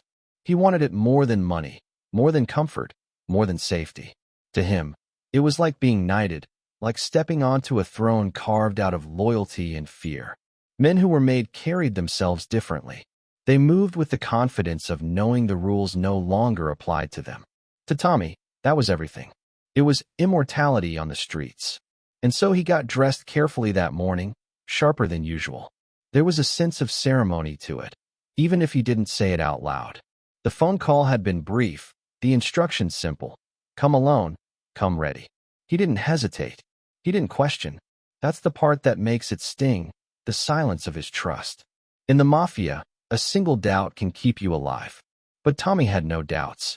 The drive itself must have been tense, though he likely masked it with bravado. The car humming along icy roads, exhaust curling into the brittle winter air. Maybe he lit a cigarette. Maybe he rehearsed what he might say during the ceremony. Maybe he pictured the look on Jimmy Burke's face when he came back as a made man. In his mind, this was a victory march. But beneath the surface, the city whispered a different story. His enemies had not forgotten. The Gambinos were patient, and the Mafia code was merciless. Killing a made man without permission was a sin that could not be ignored, and Tommy had committed it in the most brutal way possible. That morning, as he walked toward what he thought was honor, the very act of believing in the ceremony sealed his fate. Picture the moment he arrived. The building plain, unassuming, like so many Mafia haunts scattered across Brooklyn and Queens. No banners, no celebrations, no sign of the sacred rite he imagined. Just a door, heavy and waiting, and men who had already rehearsed the part they would play. Walking through that door must have felt like stepping into destiny. He couldn't have known it was a coffin disguised as a threshold. His shoes clicked on the floor, each step echoing louder than the last. He might have smiled, greeted the faces he recognized, not realizing that the warmth in their voices was a mask stretched tight over betrayal. The Mafia was good at theater. They knew how to stage a moment, how to dress it in ritual, how to make a man feel safe right up until the second the world turned against him. For Tommy, there were no alarms, no warnings, no sudden flash of realization. Just the quiet, suffocating weight of trust until the trap closed around him. What makes this story so haunting is how ordinary it must have felt to him. Nothing dramatic, nothing cinematic in the way we imagine. Just men in a room, the smell of cigarettes and aftershave, the shuffle of chairs, the quiet pulse of anticipation. And then, silence so heavy it pressed against the walls. It's in that silence that the truth must have revealed itself. Perhaps it was the way the men stood too close, or the way one door locked behind him, softly but firmly. Or maybe it was the absence of ritual, the missing cues he had expected. That's when the first flicker of doubt might have crossed his mind. And doubt, once it creeps in, spreads like wildfire. The trap was sprung. He was not there to be made. He was there to be erased. There's a cruelty in how the Mafia delivers its justice. They don't just kill, they teach. Every act of violence is a lesson, a message to the living. Tommy's death wasn't just punishment, it was a warning. A reminder that no man, no matter how feared, no matter how ambitious, is bigger than the code. But in that moment, as reality crashed down around him, Tommy was just a man who had wanted too much, too quickly, a man who had confused fear for respect, a man who believed in a promise that was never real. What happened next has been told in fragments, whispers, shadows of truth. Some say he never had the chance to fight, that it was quick, efficient, merciless. Others suggest he realized what was happening too late, that he screamed, that he begged, that the rage in him flared one last time before it was extinguished. The truth, like the body, was buried deep. What we know is that Tommy never walked out of that room. The ceremony he dreamed of became his execution. The men he trusted became his executioners. The future he thought he had been promised turned into the very thing that destroyed him. It is almost poetic, in a dark and merciless way. The Mafia gave him his dream, only to twist it into his nightmare. They let him believe he had finally earned the respect he craved, and then they used that belief to lead him into silence. That was the code at work. Not kindness, not cruelty, but balance. A debt had been written in blood, and only blood could pay it back. Outside, the city carried on. Cars honked, trains roared, people hurried through the cold, none of them knowing that inside a small, hidden room, a man's life had just been extinguished. That's how the Mafia worked. Quiet, efficient, invisible. One moment a man was there, laughing, smoking, drinking. The next, he was a ghost, swallowed by the silence. And back in Queens, in bars and backrooms, friends waited for the phone call that would never come. Jimmy Burke expected to celebrate. Henry Hill expected to toast the new made man in their crew. But the phone stayed silent, and with every passing hour, the weight of uncertainty grew heavier. They didn't know it yet, but they had already lost him. That is the tragedy of January 14th. A day that should have been Tommy's rebirth became his end. A day that should have crowned him only buried him deeper. He had walked into the trap without hesitation, blinded by ambition, deaf to the whispers of betrayal. And the cruelest part is this. To his very last step, he believed. He believed he was finally crossing into greatness. He believed he was about to receive the honor he had bled and killed for. He believed, even as the trap closed, that this was his destiny. But destiny has sharp teeth.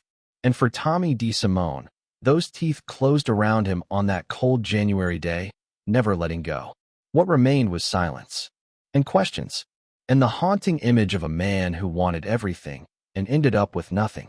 Because in the Mafia, the only ceremony he truly received was death. And the world, waiting on the other side of that closed door, would soon discover that Tommy DeSimone was gone. Forever. Chapter 21, Never Seen Again. He walked into the cold of January with a grin on his face, believing the crown of his world was finally within reach. Hours later, he was gone. Not dead in the public sense, not laid out for a wake with candles and rosaries, not mourned with flowers on a headstone. Just gone. One moment, flesh and blood, breathing and burning with ambition. The next, silence. The kind of silence that swallows a man whole, leaving not even a shadow behind. That was the fate of Tommy DeSimone, a gangster so feared, so unpredictable, so reckless, that his end could never be straightforward. His vanishing became legend. No body, no ceremony, no answers, just whispers in the bars of Queens, rumors on street corners, and the eerie reality that a man so loud, so violent, so alive, could be erased in a single night. The first hours after his disappearance were filled with anticipation. Friends expected the phone to ring. They thought he would come swaggering back, chest puffed out, with the new title he had dreamed of his entire life. A made man. That was the promise. That was the bait. They poured drinks, waiting to toast his ascension, each minute stretching into hours. But the call never came. For men like Jimmy Burke and Henry Hill, this wasn't just strange, it was terrifying. The Mafia is built on rituals and signals, and silence is rarely accidental. When the hours bled into a full day, they knew something was wrong. By the second day, wrong had hardened into dread. By the third, it was certain. Tommy wasn't coming back. Imagine that realization creeping in. The steady collapse of hope. The dawning truth that their friend, their enforcer, their wild card, hadn't been promoted at all. He had been punished. Silently, efficiently, permanently. And because it was Mafia business, there would be no funeral, no grave to visit, no certainty about how it had happened. Just the void. That void became its own kind of violence. For a man who had lived his entire life in excess. Excess laughter, excess rage, excess bloodshed. The nothingness of his end was almost poetic. The Mafia didn't just kill Tommy. They erased him. They took the very thing he thrived on, fear, attention, notoriety, and replaced it with absence. No body meant no closure. To his family, he was simply gone. To his crew, he was a ghost. To the street, he became a cautionary tale. Every whispered version of his death carried its own flavor of horror. Some said he was shot in the back of the head the moment he entered the room. Others swore he was tortured first, beaten as payment for the insults and murders that had stacked against him. A few claimed he was buried in a shallow grave, moved, reburied, and then lost forever. The truth remains buried with him. And that uncertainty is part of the Mafia's genius. A body speaks. A body is evidence, proof, a permanent reminder. But silence is more powerful. It leaves imagination to do the work, painting darker pictures than reality ever could. By making Tommy disappear without a trace, the Mafia not only avenged Billy Bats, they reminded everyone of their reach. They showed that even the loudest man could be silenced without echo.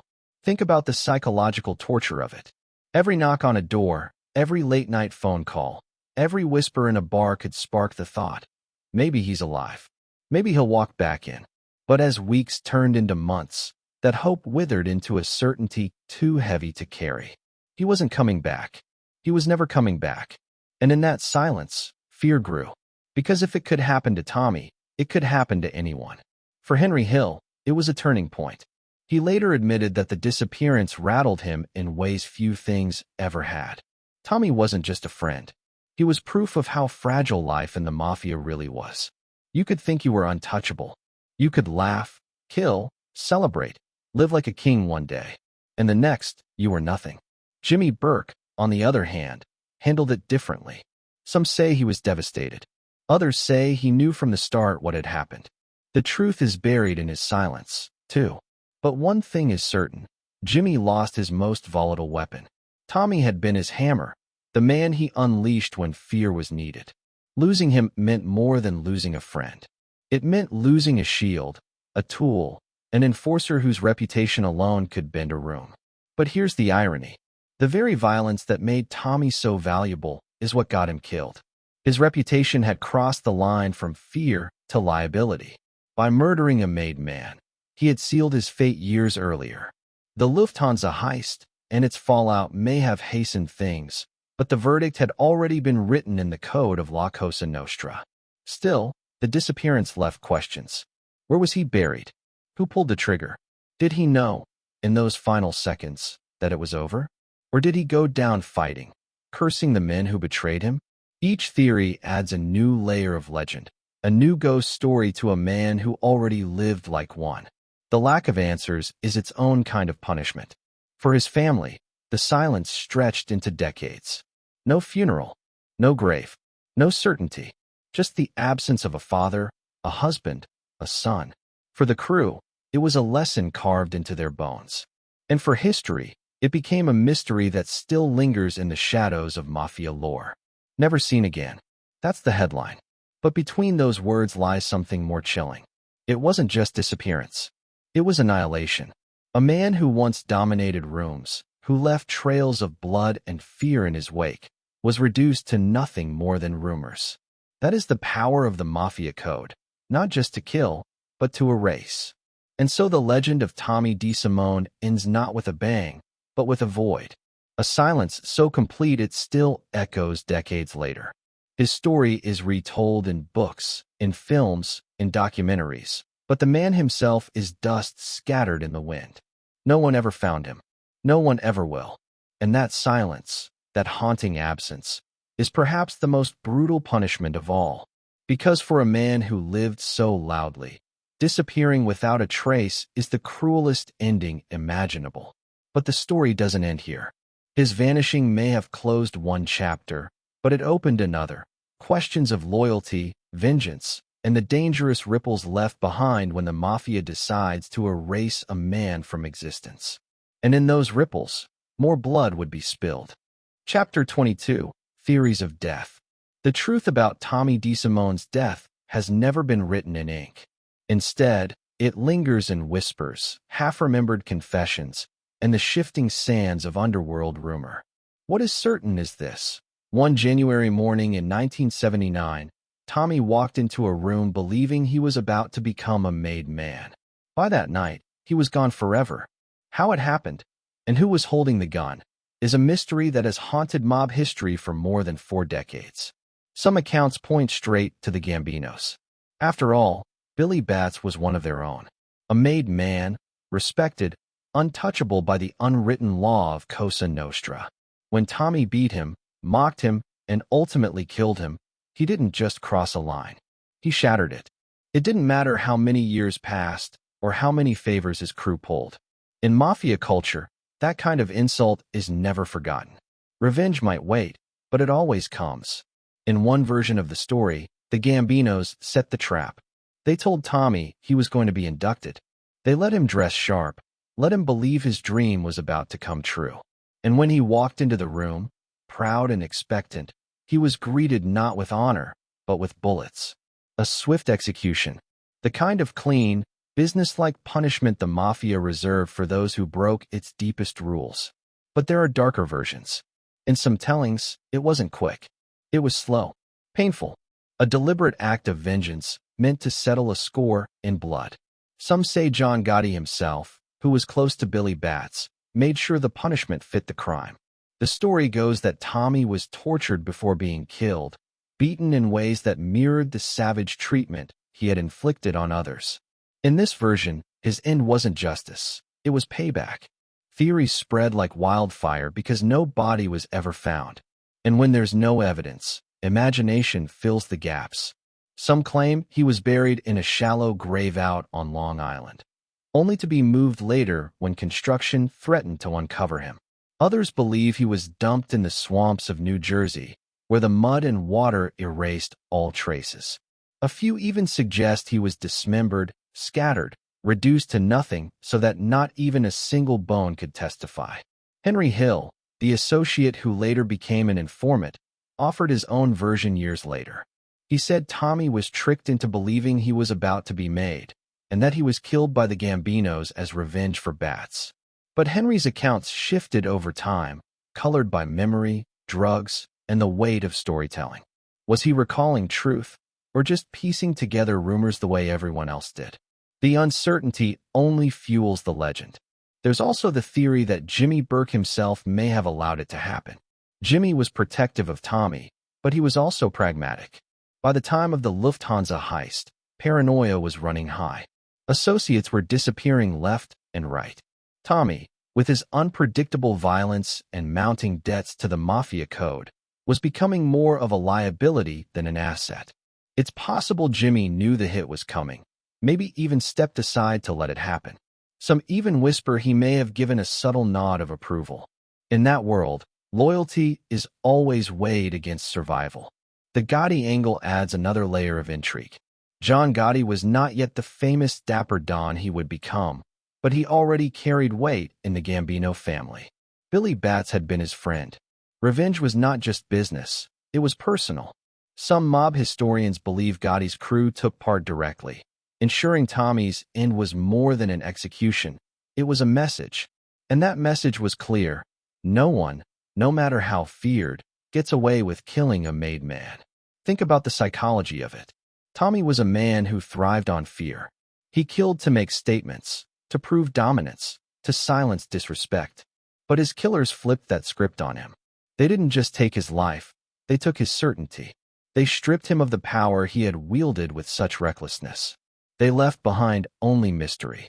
In a way, that was the ultimate punishment. Theories continue to swirl because the Mafia understands the power of uncertainty. A body is closure. A body is an answer. But a disappearance is a question mark that never stops echoing. It keeps fear alive long after the gunshot. For Tommy's family, that meant decades of not knowing where he lay, not being able to bury him. For his crew, it meant a lesson carved in silence. This is what happens when you break the code. For the underworld at large, it meant the legend of Tommy DeSimone only grew darker with time. And yet, the question remains. Did he die quickly, a single shot to the head, the way mob business is usually done? Or was it drawn out, brutal, an eye-for-an-eye act of vengeance for the beating he gave to Batts? Did Gotti stand in the room? Did Burke look the other way? Or was Tommy led by men he trusted, only to be betrayed at the moment he felt most secure? Every theory carries its own kind of horror. And maybe that's the point. The truth doesn't matter as much as the effect. By leaving the details hidden, the Mafia ensured that Tommy's story would serve as both a warning and a myth. A cautionary tale about ambition, arrogance, and the cost of breaking rules older than any single man. But imagine, for a moment, the final seconds of his life. Did he see it coming? Did he notice the look in the eyes of the men around him shift from respect to betrayal? Did he realize too late that the dream he had carried for years was a mirage? Or was the end sudden, a thunderclap in the dark, leaving no time for regret? That haunting uncertainty is the thread that binds all the theories together. Tommy DeSimone's death will never be written in black and white. It will remain, forever, in shades of rumor and fear. What we know is this: he vanished. What we believe is this: the Gambinos had their revenge. What we don't know is how. And that gap, the unanswered questions, the competing stories, the silence, is what gives his story its enduring power. Because in the Mafia, silence is louder than gunfire. And in Tommy's case, that silence still lingers, a ghostly reminder that even the most ruthless killers cannot escape the rules written in blood. But the story doesn't end here. Because even in death or disappearance, Tommy's shadow hung over everyone he touched. The theories of how he died are just one part of the legend. The real weight of his story lies in what his death set in motion. and those ripples would be felt for years. Chapter 23. The family left behind. The knock never came. No phone call. No body. Just silence. For Tommy DeSimone's wife and children, his disappearance was not an ending. It was an open wound that never closed. One day he was there, volatile and larger than life, and the next he was gone, swallowed by the Mafia code of silence. For the people left behind, the absence was louder than any gunshot. Imagine his wife, waiting in a small house where the walls already carried the echoes of tension. She knew what kind of man she had married, though no one could have fully prepared her for the storm that was Tommy. He lived fast, laughed hard, and lashed out without warning. Being married to him was like living beside a volcano. You never knew when it would erupt. But even then, she had never expected him to vanish completely, to be erased from the world as though he had never existed. She waited for days, then weeks, asking questions no one would answer. In the Mafia world, family members were told nothing. Wives learned early that silence wasn't just golden, it was survival. Ask too much, and you might get pulled under the same wave that took your husband. Still, she had children to feed, children who kept asking when their father would walk through the door. How do you explain to a child that their father has disappeared into thin air, that the streets swallowed him whole? For the children, the absence was a shadow that stretched across their lives. They didn't have a grave to visit, no photograph propped against a tombstone to remind them where he lay. They had questions without answers, memories without closure. At school, whispers followed them. Their last name was a weight. Kids talk, adults gossip, and in the tight-knit world of mob neighborhoods, everyone knew the truth. They just didn't speak it out loud. In that silence, rumors trickled in. Maybe he had been killed by the Gambinos. Maybe Jimmy Burke had set him up. Maybe John Gotti himself had made sure the score was settled. Each rumor was a knife that cut again, reopening the wound. But without a body, without confirmation, the family was left in limbo, trapped between hope and despair. Was he dead, or had he somehow slipped away? That question hung over them like a storm cloud that never moved. The Mafia thrived on that silence. It was part of the punishment. When someone was disappeared, it wasn't just about taking their life. It was about erasing them, wiping them from the story so completely that even their family was left with nothing. No closure. No goodbye. The disappearance itself became the message. This is what happens when you cross the line. And the family carried that burden for the rest of their lives. Tommy's wife learned quickly that survival meant adaptation. She stopped asking questions. She raised her children with the heavy knowledge that their father had been part of something dark, something dangerous. She bore the looks of neighbors, the pity of relatives, the quiet judgment that came with being tied to a man who had lived by the gun and died by it, even if no one ever found his body. For the children, the legacy was even more complicated. They inherited not only the absence, but also the stigma. In mob culture, children of fallen men often carried the mark. They grew up in the shadow of violence they didn't choose, trying to carve out normal lives while the ghosts of their father's choices haunted every step. Their memories of him were fragments. A laugh at the dinner table, a temper that could ignite in seconds, the sound of the door closing behind him for the last time.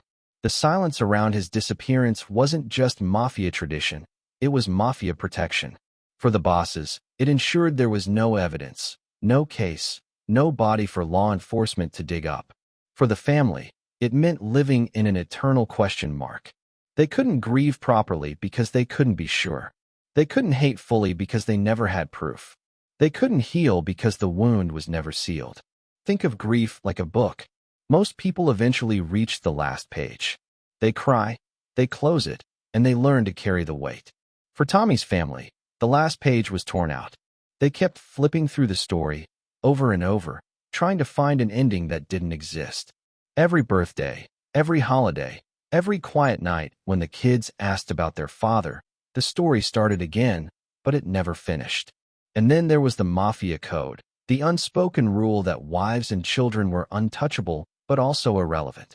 The organization didn't owe them answers, didn't owe them protection, didn't owe them even the courtesy of acknowledgement.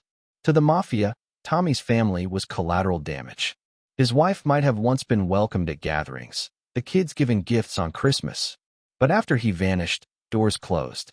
Invitations stopped. In that world, when a man was gone, his family became ghosts too. For Tommy's wife, there must have been moments of anger.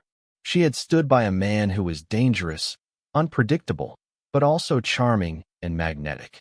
He had promised a better life, the kind of life only the mob could provide. Money in the pocket, dinners out, respect in the neighborhood. But instead, she was left with nothing but whispers and fear. The respect vanished as quickly as he did. For the children, the anger was sharper. Children grow into questions. They wonder why their father didn't choose differently, why he couldn't walk away, why his ambition had to be paid with his life. They wonder why they had to grow up without him, why they inherited his sins without ever taking part in them. And in a cruel twist, they also carried his reputation. For some, it meant bullying, suspicion, isolation. For others, it was a twisted kind of fame, the kids of the gangster who vanished. But fame without love is hollow. The disappearance also left a void in the extended family. In Italian-American neighborhoods, family ties ran deep. Cousins, uncles, aunts, they all carried pieces of the silence. Some may have known more than they admitted. Others may have chosen willful ignorance, protecting themselves by not asking. Either way, the ripple effect was the same, a web of relatives bound together by a secret no one wanted to name. Decades later, the pain still lingers.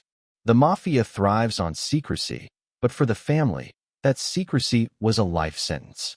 Tommy's wife eventually moved on in her own way, but the scars remained. The children grew up, some carrying the shadow, others trying to outrun it. But no matter how far they went, the story followed them. Because Tommy DeSimone wasn't just a husband or a father, he was a myth. And myths don't die, they haunt. The haunting came not only from what he did, but from how he vanished. A man so loud, so reckless, so full of life, reduced to nothing but silence. For his family, that silence was deafening. Every day was a reminder that the Mafia didn't just take his life. It took their peace, their closure, their chance to say goodbye. And yet, in that silence, there was also fear. Because even years later, asking too many questions could be dangerous. The Mafia's reach extended far beyond the grave. For the family, survival meant keeping their heads down, living in the shadows of what they once were, never poking too hard at the wound.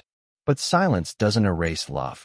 For his wife and children, Tommy was not only the violent gangster the world remembers. He was also the man who came home at night, the father who held his kids, the husband who shared laughter across the table. That duality made the loss even harder. They had to mourn the man they loved while living with the man the world feared. And so, his disappearance was not only his punishment. It was theirs. A punishment that stretched across decades, a punishment written not in bullets, but in unanswered questions.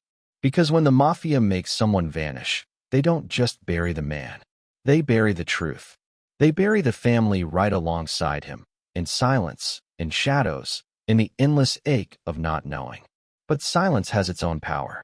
And for the DeSimone family, that silence was a life sentence they never chose. And yet, as time passed, one question never left them. Could the truth ever come out? Could someone break the code, even after all these years, and finally tell them where he was? Or would they carry that silence to their own graves, just as the Mafia intended? That question, unanswered, unending, was the cruelest legacy Tommy DeSimone left behind. Chapter 24, Jimmy Burke and Henry Hill. The news never came with a knock on the door. It came in whispers, in silences, in looks that told the truth without ever saying it out loud. Tommy was gone, and for the two men closest to him, Jimmy Burke and Henry Hill, the world suddenly felt different. The three of them had once been inseparable, a wild trio of ambition and recklessness that had carved out their names in New York's underworld. But now one was gone, vanished into the shadows, and the weight of that loss hung like a curse on the two who remained. Jimmy Burke was a man who prided himself on control. He wasn't Italian, and so he could never be a made man, but he was still feared and respected in equal measure. He'd built a reputation on loyalty, cunning, and a ruthless streak that ran deep beneath his calm exterior. But Tommy's death, if it could even be called that, since no body ever surfaced, cut him in ways he couldn't show. This wasn't just about losing a soldier.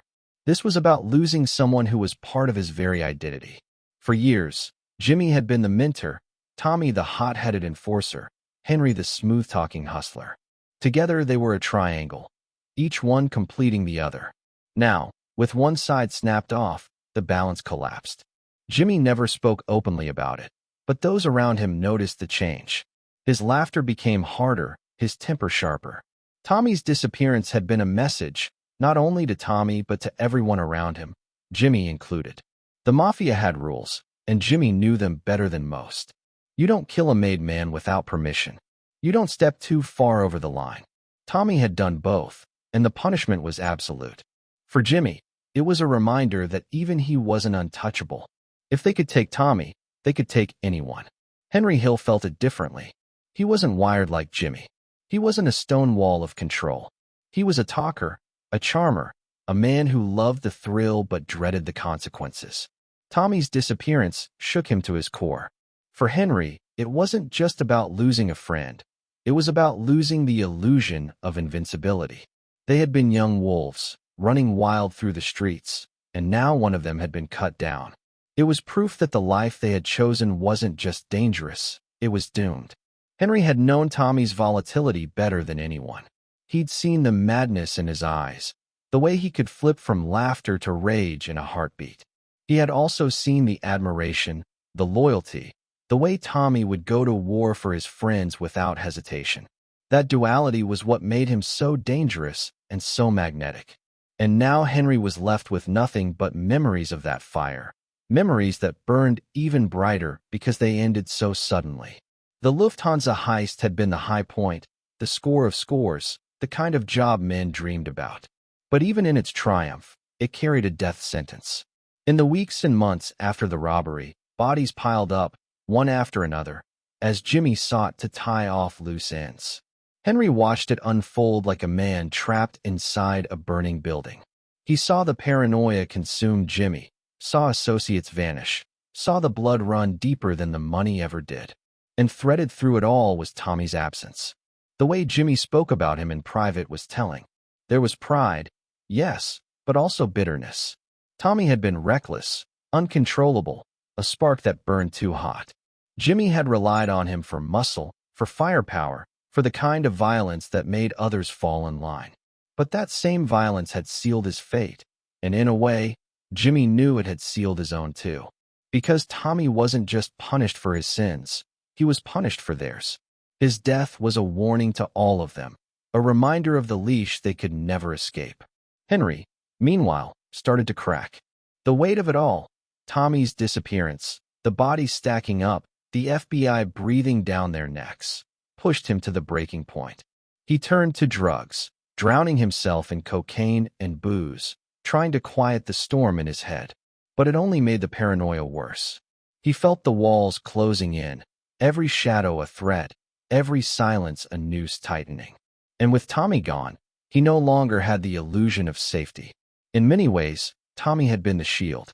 His violence had kept others at bay. His reputation had made enemies think twice. Without him, Henry felt exposed, vulnerable. He began to see the writing on the wall. This life didn't end in retirement. It didn't end in peace. It ended in a shallow grave or a prison cell. And the realization gnawed at him until it became unbearable.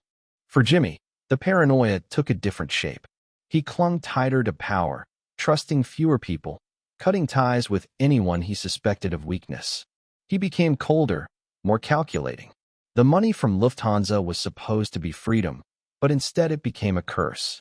Every dollar carried blood on it. Every bundle of cash whispered of betrayal. And with Tommy gone, the whispers only grew louder. Henry's path would eventually take him to the unthinkable, betrayal. When the law closed in, when the pressure reached its peak, he flipped. He became an informant, trading loyalty for survival. And when he told his story, when he laid bare the secrets of the mob, Tommy's name was there, shining like a warning flare. The world learned of the madness, the murders, the raw violence that had defined him. But for Henry, it wasn't about telling the world. It was about saving his own skin.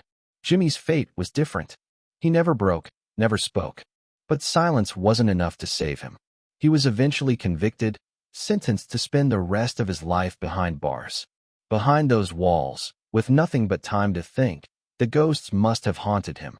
Ghosts of the men he killed, the friends he betrayed, and above all, the young enforcer who had once been his right hand.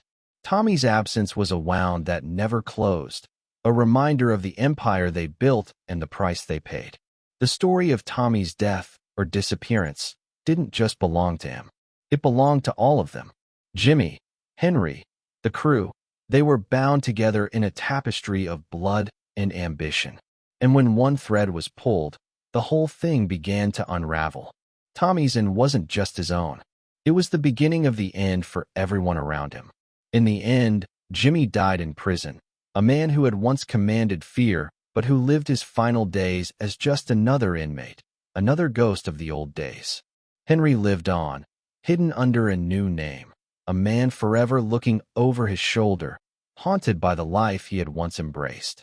Both men carried Tommy with them, in different ways, to the grave.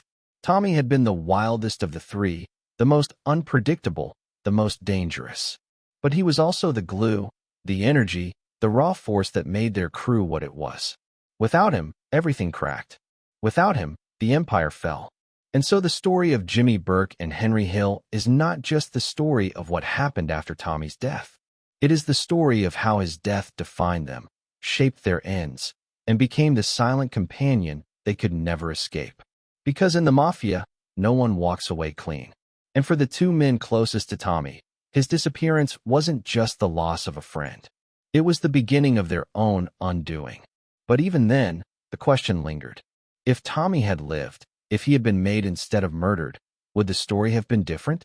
Or was this always how it was going to end, for all of them, one way or another? That question would haunt Jimmy until his last breath and Henry until the end of his days, a ghost that whispered of what might have been, but never was. Chapter 25, The Mafia's Lesson. The decision was already made long before Tommy ever walked into that room. His fate wasn't determined by a single bullet or a single betrayal. It was sealed by a code that stretched back generations. In the Mafia, rules weren't suggestions. They weren't guidelines. They were iron, unbreakable, written in blood. And Tommy DeSimone, with his rage, his recklessness, and his defiance, had broken the one rule no man could ever come back from. Imagine a young soldier in an ancient army stepping out of line, daring to strike a general without permission. That soldier might win the fight in the moment, but he would never survive the aftermath. The Mafia worked the same way. When Tommy killed a made man without approval, Billy Bats, it didn't matter how loyal he was, how feared he was, or how useful he could still be. The rule had been crossed, and the punishment was automatic. The men at the top, the bosses who sat in smoky backrooms sipping espresso, didn't see Tommy as a man anymore. They saw him as a message. His disappearance wasn't about one murder. It wasn't about revenge. It was about order. The Mafia couldn't function without rules, and those rules had to be enforced with ruthless consistency. If they allowed Tommy to live after what he'd done, every hot-headed soldier in New York would think he could get away with anything. That couldn't happen. The families knew it. And so, Tommy vanished. Jimmy Burke knew the score. Henry Hill knew it too. Deep down, they both understood why Tommy was gone, even if it gutted them to admit it. This wasn't personal, it was business. That was the phrase men like them repeated when blood was spilled, as if those words could strip away the horror. But for those who lived inside that world, business was just another way of saying survival.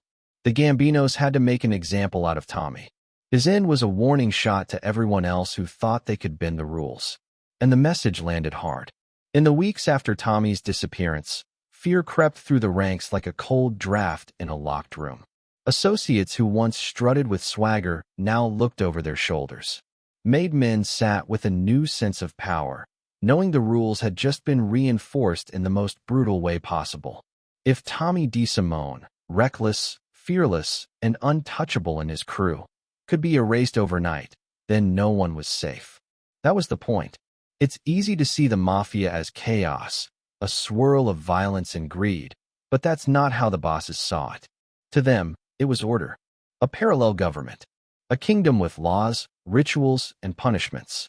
And like any kingdom, it only survived because people believed in the structure. Killing Tommy wasn't an act of revenge. It was a civic duty, the Mafia's equivalent of executing a traitor.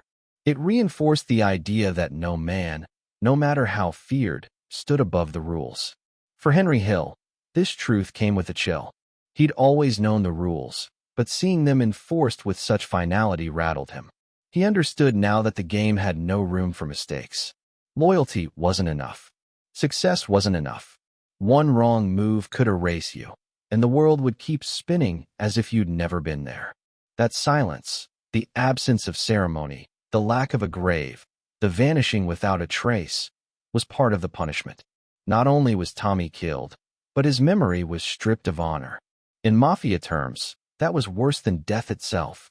Jimmy, hardened as he was, couldn't ignore the lesson either. He'd spent years building an empire, pulling off scores that made headlines, surrounding himself with loyal men. But Tommy's fate showed him that loyalty and success only went so far. The families had power beyond any crew. They could end a man's life with a nod, and there was nothing anyone could do to stop it. Jimmy might have been feared, but he was still only an associate. He was still on the outside looking in. Tommy's death reminded him of that every day. The Mafia thrived on fear. Not chaos, but calculated fear. And Tommy became the embodiment of that fear. A ghost story whispered to young associates who dreamed too big, who thought rules could be bent. His name became shorthand for what happened when ambition outweighed discipline. He was the cautionary tale, the warning carved in shadows. Cross the line, and you disappear. This wasn't unique to Tommy. The Mafia had always dealt with problems the same way. When men strayed, when they broke the code, they vanished. It was cleaner than a public spectacle. No trial, no headline, no closure. Just silence. The silence was the point. It left everyone wondering, waiting, uneasy. It made the lesson sink deeper. And with Tommy, that silence screamed louder than any gunshot ever could. The code itself was simple, but brutal. Killing a made man without permission was like pulling a brick from the foundation of a house. If the structure wasn't reinforced, the whole thing could collapse. Tommy thought he could get away with it because of who he ran with. He thought Jimmy's power and Henry's connections could shield him. But the Mafia wasn't built on individuals. It was built on tradition, on rules written long before Tommy was born. The families had outlived stronger men than him, and they would outlive him too. The irony was that Tommy had wanted nothing more than to be made himself. It was the dream that drove every young associate to rise out of the shadows, to earn the ring of protection that came with that sacred oath. But by killing a made man without permission, Tommy destroyed his only path to that dream. Instead of rising into the Mafia's inner circle, he was erased by it. And yet, even in his death, Tommy played a role. His disappearance reminded the city's underworld that the rules weren't negotiable. That fear kept the machine running. Without it, the Mafia would have been nothing more than a loose collection of thugs. With it, they were an empire. For the men who remained, Tommy's ghost never left. Every time an associate lost his temper, every time someone suggested a reckless move, the memory surfaced. Remember, Tommy. Those two words were enough to pull anyone back in line. But for Jimmy and Henry, the lesson was sharper, more personal. They didn't just see Tommy as a warning. They saw him as a friend who paid the ultimate price. That duality haunted them. They understood why it happened, but that didn't make it easier to accept. They were forced to live with the knowledge that in their world, even the fiercest loyalty could end in betrayal. Tommy's vanishing wasn't just his own tragedy. It was the Mafia reminding everyone that no man was bigger than the code. And in the end, that code was all that mattered. The silence around his death spoke volumes. No funeral, no grave, no closure, just absence. And absence, in the Mafia, was its own language, one that carried more weight than words ever could. Even now, decades later, the lesson lingers. Tommy DeSimone's name is remembered not just because of his violence, not just because of his role in legendary heists, but because of how he died, or rather, how he disappeared. He became the rule etched in bone and blood. Break the code, and you're erased. But there's one question the Mafia could never control. Did Tommy know, in those final moments, why he was being silenced? Did he realize he had become the example, the lesson, the ghost? Or did he still believe, even as the trap closed, that he was walking toward the dream he'd chased his whole life? That uncertainty is the cruelest part of all. And it leaves us with a chilling thought. In the Mafia, the rules always win. And the men who break them never see it coming, until it's too late. Chapter 26. Pop Culture and Goodfellas. It starts not in a backroom of Queens, not in the shadows of an airport heist, but on the silver screen. A darkened theater, a hush falling over the audience as a wiry figure in a suit leans forward, his voice sharp as broken glass, his laughter rattling like a machine gun. One question cuts the air. Funny how? Funny like I'm a clown. I amuse you. The audience laughs nervously, unsure if it's safe to laugh at all. That was Joe Pesci's moment. The moment that would immortalize Tommy DeSimone in the public imagination. A man long vanished into Mafia silence came roaring back to life, not through the underworld's whispers, but through Martin Scorsese's Goodfellas. And suddenly, a ghost who had disappeared without a body, without a grave, had become one of the most unforgettable characters in movie history. The irony is that the real Tommy DeSimone was very different from the character who lived forever on screen. Joe Pesci's portrayal captured something essential. The volatility, the unpredictability, the hair-trigger temper that could shift from laughter to murder in a single breath. But Hollywood reshaped the details. The real Tommy was taller, broader, far more imposing physically. In the film, he was compressed into a shorter, wiry, almost manic presence. Yet the spirit, the madness, the danger, they were all there. Henry Hill, who lived through it all, would later admit that Joe Pesci nailed it. Not in every detail, not in appearance, but in essence. That famous funny how scene? It wasn't written. It was improvised, born from an actual encounter Joe Pesci had witnessed, when a gangster turned laughter into menace with the flick of a word. Scorsese loved it so much that he built it into the film. And when audiences saw it, they felt what Hill and others had lived. The terror of never knowing if Tommy was joking, or if he was about to pull the trigger. The movie did what the Mafia never allowed, gave Tommy DeSimone a voice after death. In the streets, his name had become a warning, a whispered lesson about rules broken and debts paid. But in Goodfellas, he was given center stage, his violence turned into art, his madness woven into one of cinema's greatest performances. The world that had swallowed him whole now spat him back out as legend. When Joe Pesci won the Academy Award for Best Supporting Actor in 1991, it wasn't just a victory for an actor. It was Tommy's resurrection. Millions of people who had never heard his name now knew his story, or at least a version of it. The violence, the paranoia, the charm that could twist into cruelty, all of it wrapped in a performance that left viewers shaken long after the credits rolled. But here lies the haunting truth. What Hollywood celebrated, others remembered with scars. For the families of men Tommy had killed, there was no glamour, no applause. They saw their loved one's murderer transformed into an unforgettable character, and the world applauded his savagery. For them, the laughter in theaters must have echoed like salt in an open wound. The magic of cinema doesn't erase the brutality of real life, it only reframes it. And yet, it's undeniable that Goodfellas gave Tommy something he never had in life: immortality. In reality, he was erased. No funeral, no ceremony, no obituary in the papers. He became another ghost swallowed by the Mafia's silence. But in film, he was larger than life, his story replayed endlessly, each viewing cementing his place in cultural memory. It was as if Hollywood gave him the funeral he never had, with millions watching. That duality is unsettling. On one hand, the film preserved the truth of what it felt like to be near Tommy, a mix of excitement, fear, and dread, like standing too close to a lit fuse. On the other, it blurred the line between fact and fiction, turning a real killer into entertainment. And in that blur lies a question we can't escape. When we laugh at Joe Pesci's brilliance, are we also laughing at the terror that real men lived through? The line between reality and performance is razor thin in this story.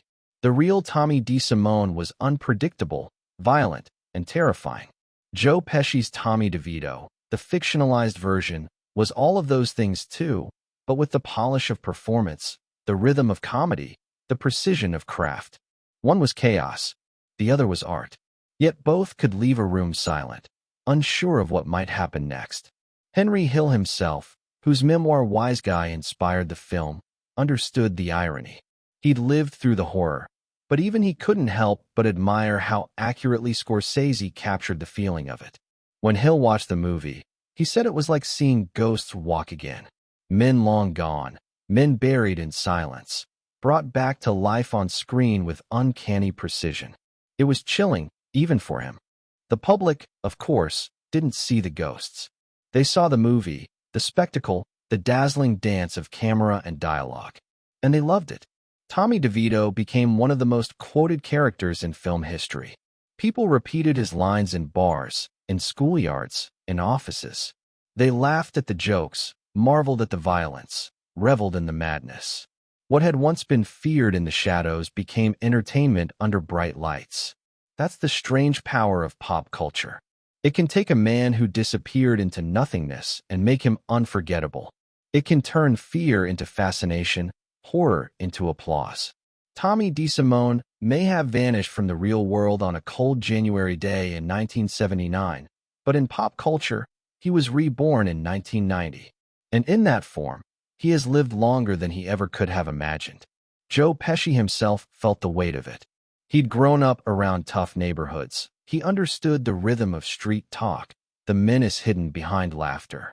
But even he admitted that playing Tommy DeVito took something out of him. It was too close, too raw, too real. That Oscar he held on stage wasn't just for a performance. It was for channeling a ghost, for giving the world a glimpse of the monster and the man intertwined.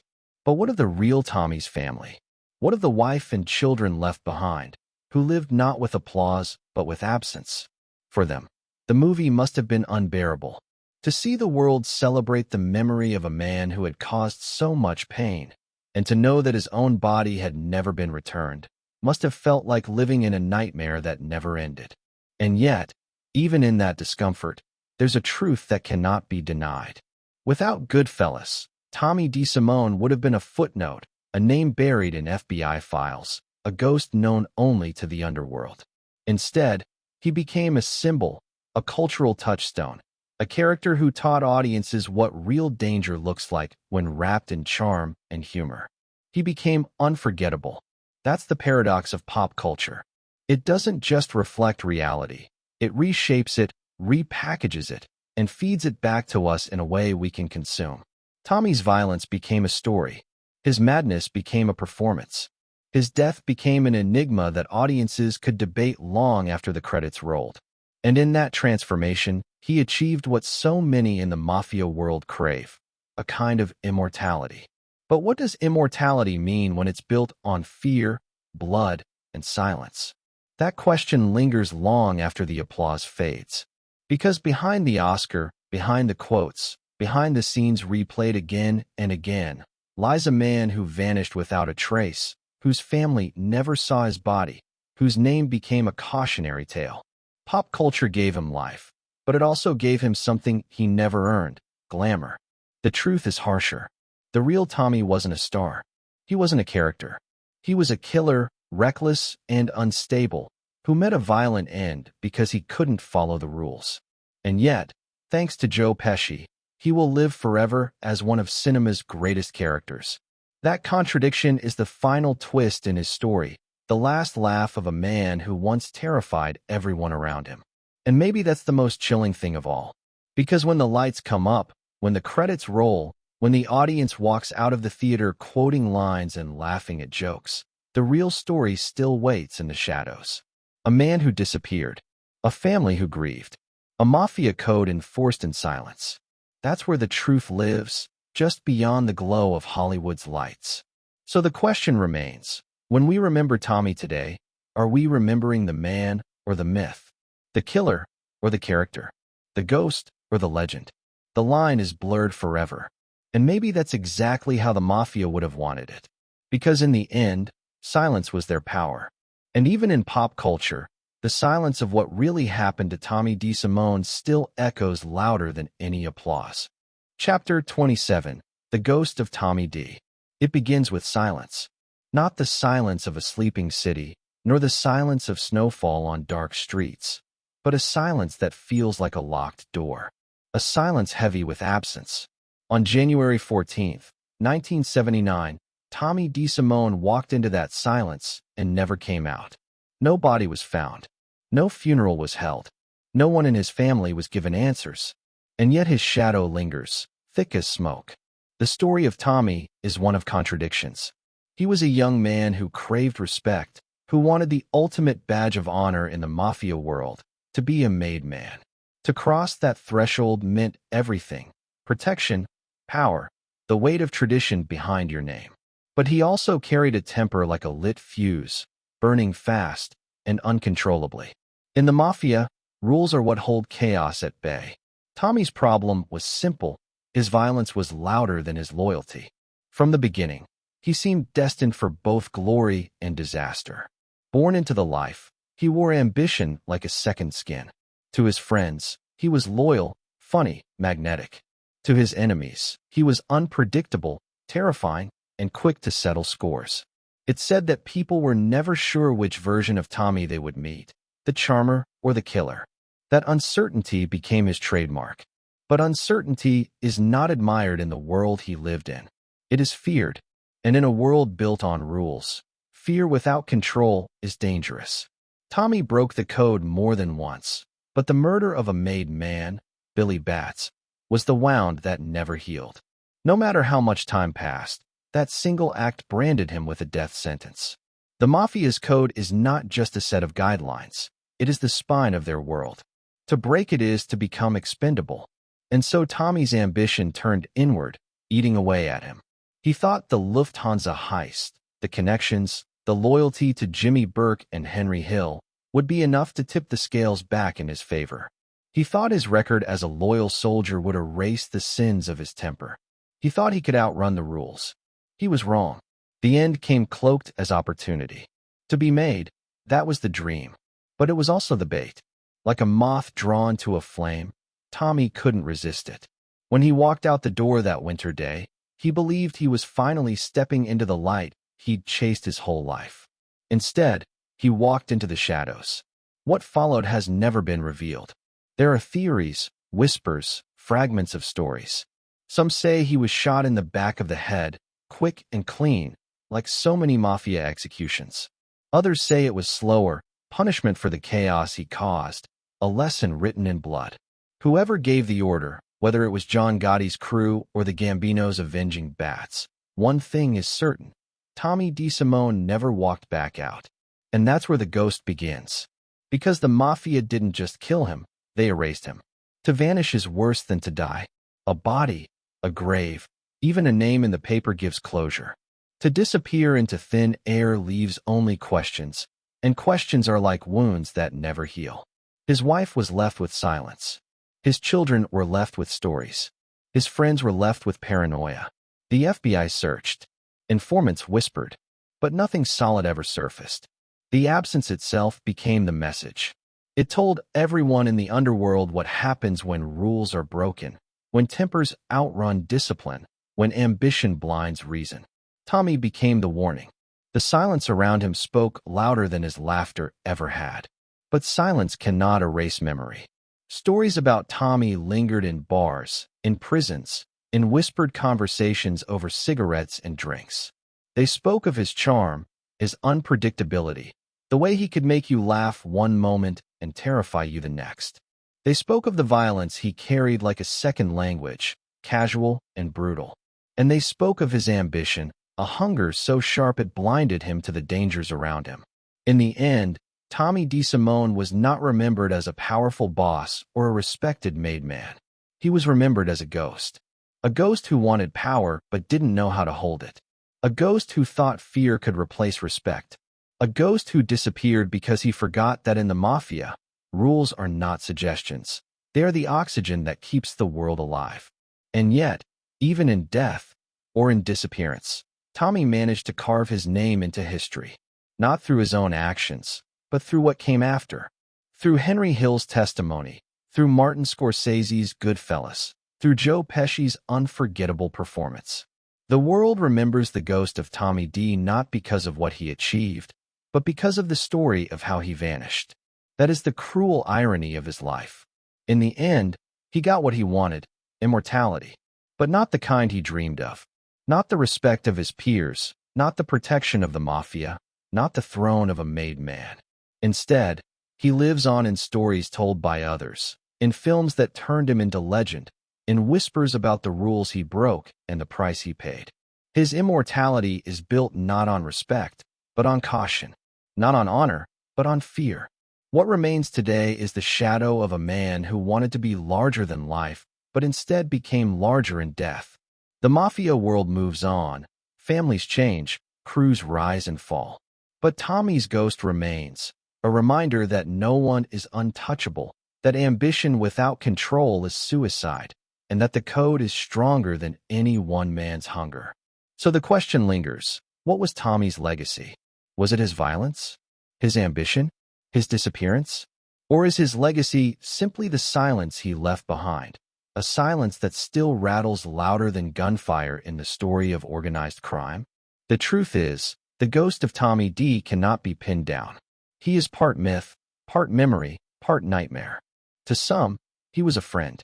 To others, a monster. To his family, he was a husband and father who never came home. To the Mafia, he was a lesson. To Hollywood, he was a character. To the world, he was the man who vanished. And maybe that is the final word on Tommy DeSimone. Not killer, not gangster, not even victim, but ghost. A ghost that haunts the story of the Mafia, a ghost that laughs in Joe Pesci's voice, a ghost that walked into a room one January morning and was never seen again. And as the credits roll on his story, one truth remains. In the Mafia, respect is everything. Tommy wanted it so badly he was willing to kill for it. But in the end, it wasn't bullets that defined him. It was silence. The ghost of Tommy D still lingers.